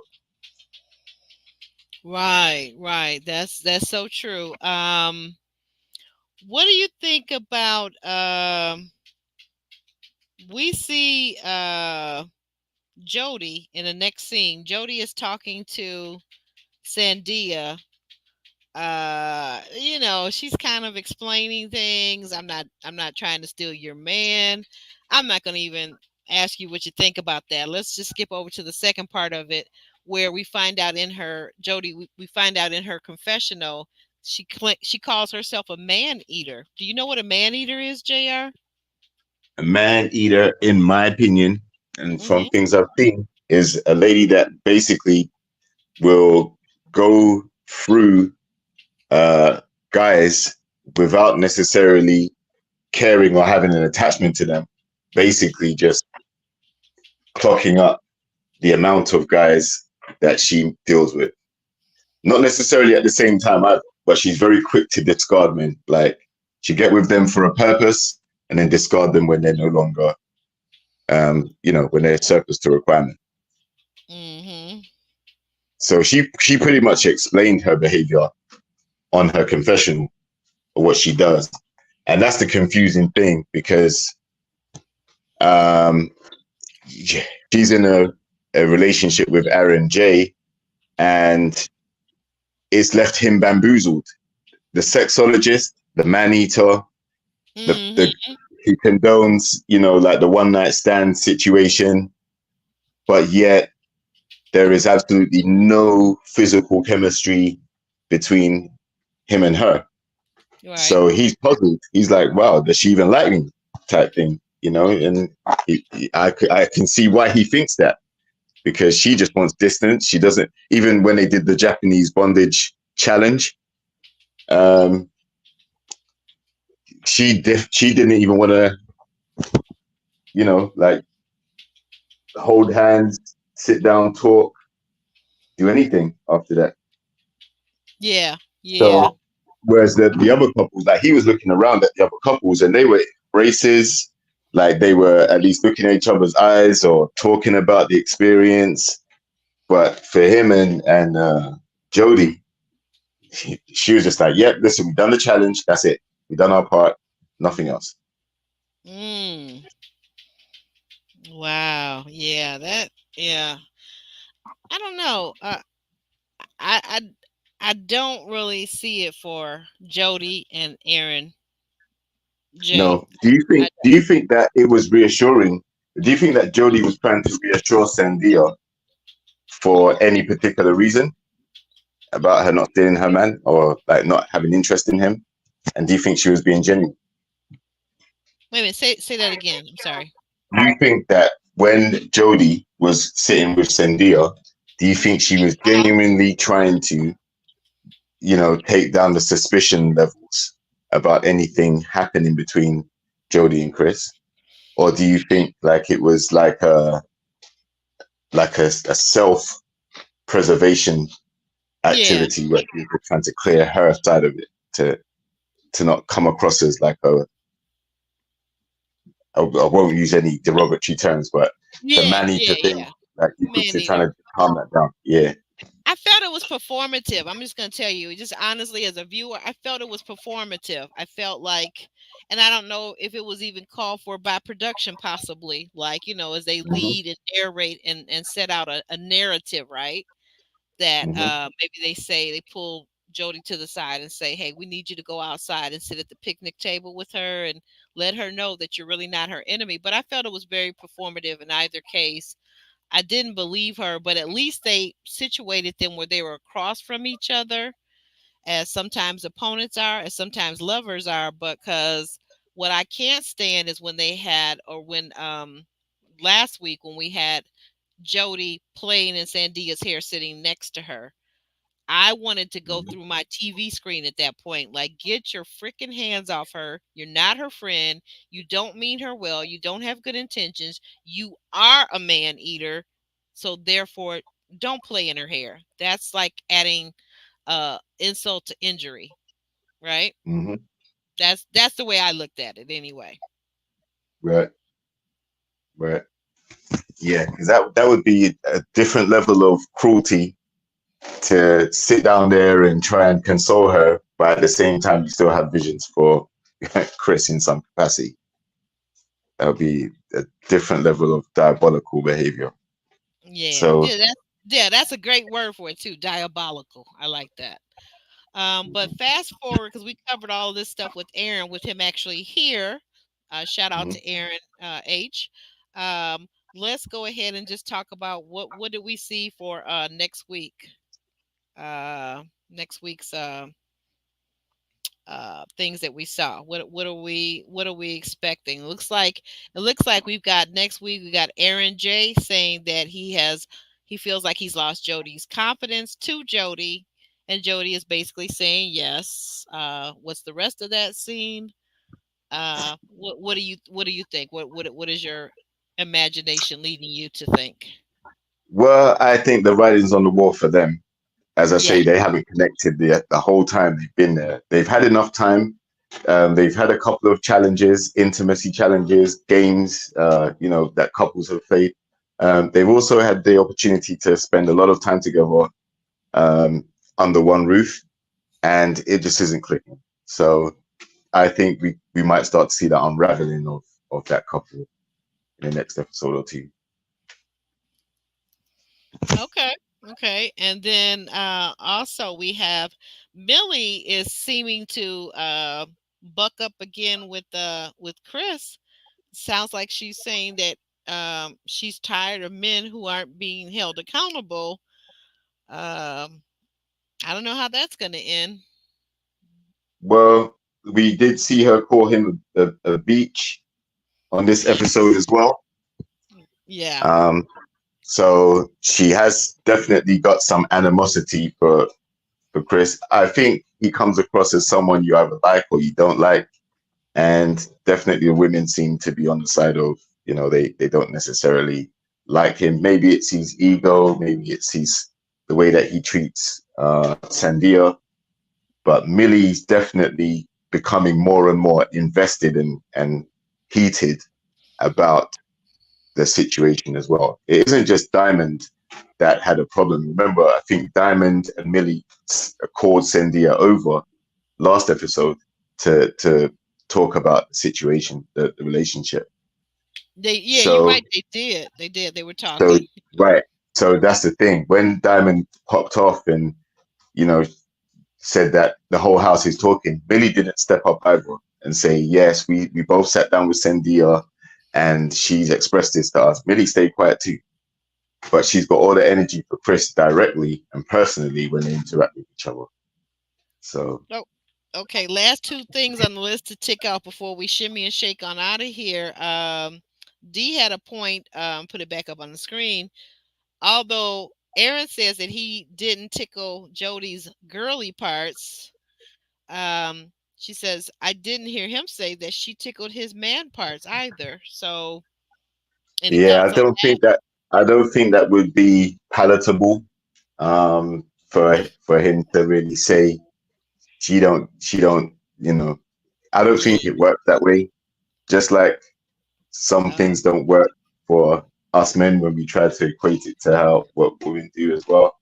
Now that oh, would have worked. okay, okay. Any type of reference like that, if a girl's not attracted to you, then it's creepy. It's you're leading with sex. Well, Why does she have to tickle your man parts? Can't she tickle other parts of you? Why it gotta be about sex all the time with men? That's the type of stuff that would but we're happen. talking about a whole sexologist, a certified Jody is a sexologist now. Don't So forget she that. claims. So she claims, and that's what's gonna make it more of a confusing time being around her because that sexual nature that she does not apply. Is completely switched off and disconnected and nullified when she's around the person that she's actually meant to be connecting with. That's where the Hmm. confusion comes. It's like how Okay. you got all this energy for guys that you don't like and you're gonna just use them, your man eater to all these other guys out here. But when it comes to actually applying that side of your personality in a relationship aspect, you've completely disconnected it. It's because you're not feeling it, brother. So if you're not feeling him, rather than string it out for the entire duration of the season, listen, you're not feeling him. You're underwhelmed. You didn't like the way he didn't open a wine bottle, whatever the case may be. He doesn't like You know, he doesn't like what was it? She was eating pickles and nachos or whatever she was eating. You know, like whatever the case may be. Chicago Yeah, delicacies. Yes. goodness gracious me. Yeah, so I'm like, if you're not feeling him, you need to just let him know. And conversely, people have picked up that he isn't necessarily feeling her either, as a lot of things have been intimated about him personally. So yeah, they need to just call it quits too. They don't need to string it out. If everyone in the house can see that there's no connection there, and they're quite vocal about it. And what we notice is that Jodie isn't saying, yes, there is a connection and I like him and this, that, the other. She's pretty much just saying, listen, y'all are lying. I didn't say that, you know, but everyone can see it. You don't have to say it. You're not attracted to the guy. There's not been one cuddle, kiss, embrace, holding hands, nothing to make the other couples in the house, or even Aaron himself, feel like Jodie's attracted to him. Nothing. Yeah, yeah.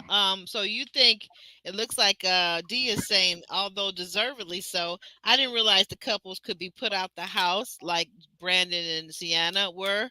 I'm thinking that maybe this couple might be the next couple to go.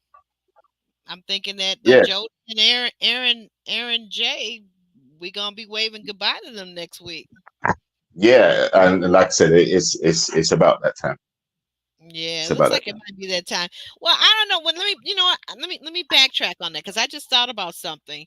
Okay, so the last one of the pieces of information that we did learn about Jodie is that she went through this sexual trauma, this abuse when she was very young, and so I'm thinking that if they're setting that up this week, then for next week maybe actually maybe they could have some counseling. But on the other side, maybe the counseling, because we do see, and that's in our next week, we do see Greg and Millie, and they're talking about trauma. And we knew that she had been raped, if you follow what I'm saying, raped. Hmm. But then now apparently we see him in the comments in the confessional saying that he never thinks about his own trauma, which is something Hmm. I've talked about a lot before, is that I was shocked when I actually stopped and listened to the men in my life, that so many of them that you would never suspect have been violated. So it's not just a Right. woman thing. It's just like DV. It's not just a woman thing. It can happen to men. It can happen to little boys. Of So course. And often it goes underreported when it happens to, or not taken as seriously when it happens to men or boys, right? exactly. It But does. the Yes. the other thing is trauma bonding is not a good thing for a relationship, right? Ooh, I never thought of it that way. Trauma bonding the two of them. Yeah, like bonding over traumas. I mean, it's okay to have things in common, but traumas, if there are still wounds that are open from those traumas, you have to sort those things out. Make sure that you've got those any type of feelings about those things under control to a point where they don't manifest into behaviors in the relationship going forward. Because Mm. if they're just still there, like if you're still triggered or reminded of certain things when you're in certain situations, then that's gonna play out in a negative way with the person you're trying to connect with. Right, right. And I want to send a shout out to Kiki hanging out with us so late in the chat and dropping all these links. I want to send a shout out to her. Thank you, Kiki. I appreciate you so much. I hope you enjoyed yourself tonight. I think we got all the things that we're giving. Look over here real quick one last time. Yeah, that was it. That was the last note I had, was about Greg and his trauma. So I'm curious to see how deep we'll get into that. I hope it's not. I don't know. I don't know what to hope, because when you say trauma means something really bad, right? Something you've gone through or experienced, right? You've And it's left an impact on you that may be negative or detrimental in some way. There you go. There you have it. Yeah. So, and to your point, which is something I hadn't even considered actually at that point, is that hopefully the two of them aren't trauma bonding. Hopefully that's not the case. You're welcome. I see the kisses out there. Thank you for those, and thank you for the people in the chat too that are also leaving the reactions on your phone, whether it be the hearts or whatever. Thank you for that too. Thank you for those that were checking us out over on IG. Thank you for that. Those of you on Facebook and now X, formerly Twitter. Thank you for that. Anything else before we wrap this up, Jr.? You want to close us out with whatever?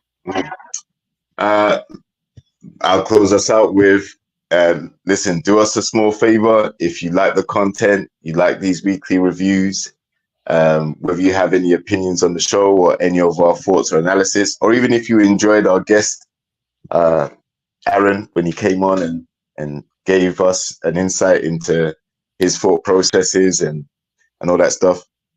Listen, like, share, subscribe. Me and Aubrey, we do this every week. I've got my channel, Aubrey's got hers. Tune in, check us out. And yeah, like there's more content to come. Hopefully more interviews coming soon too. Absolutely. Absolutely. There you have it, folks. Said by JRX rated now. Okay. I'm glad to get used to that one. So bear with me. But guys, we love you. We love you already. Thank you for hanging out with us. Look forward to seeing you again next week. And go over if you haven't. If you watch Love and Marriage Huntsville, go over and check out Miss Iffy and I recap tonight, earlier today, this afternoon, of that latest episode. And I think tomorrow around about 3 o'clock ish or so, I should be on, and we're going to talk about the whole Diddy situation. And okay, so look for that. Set your notifications up to all, and join us tomorrow. Join me tomorrow, I should say. And we're going to get into it a little bit about the Diddy situation and the apology, right? With that being said, you ready to shimmy and shake on out of here with me, JR? Absolutely.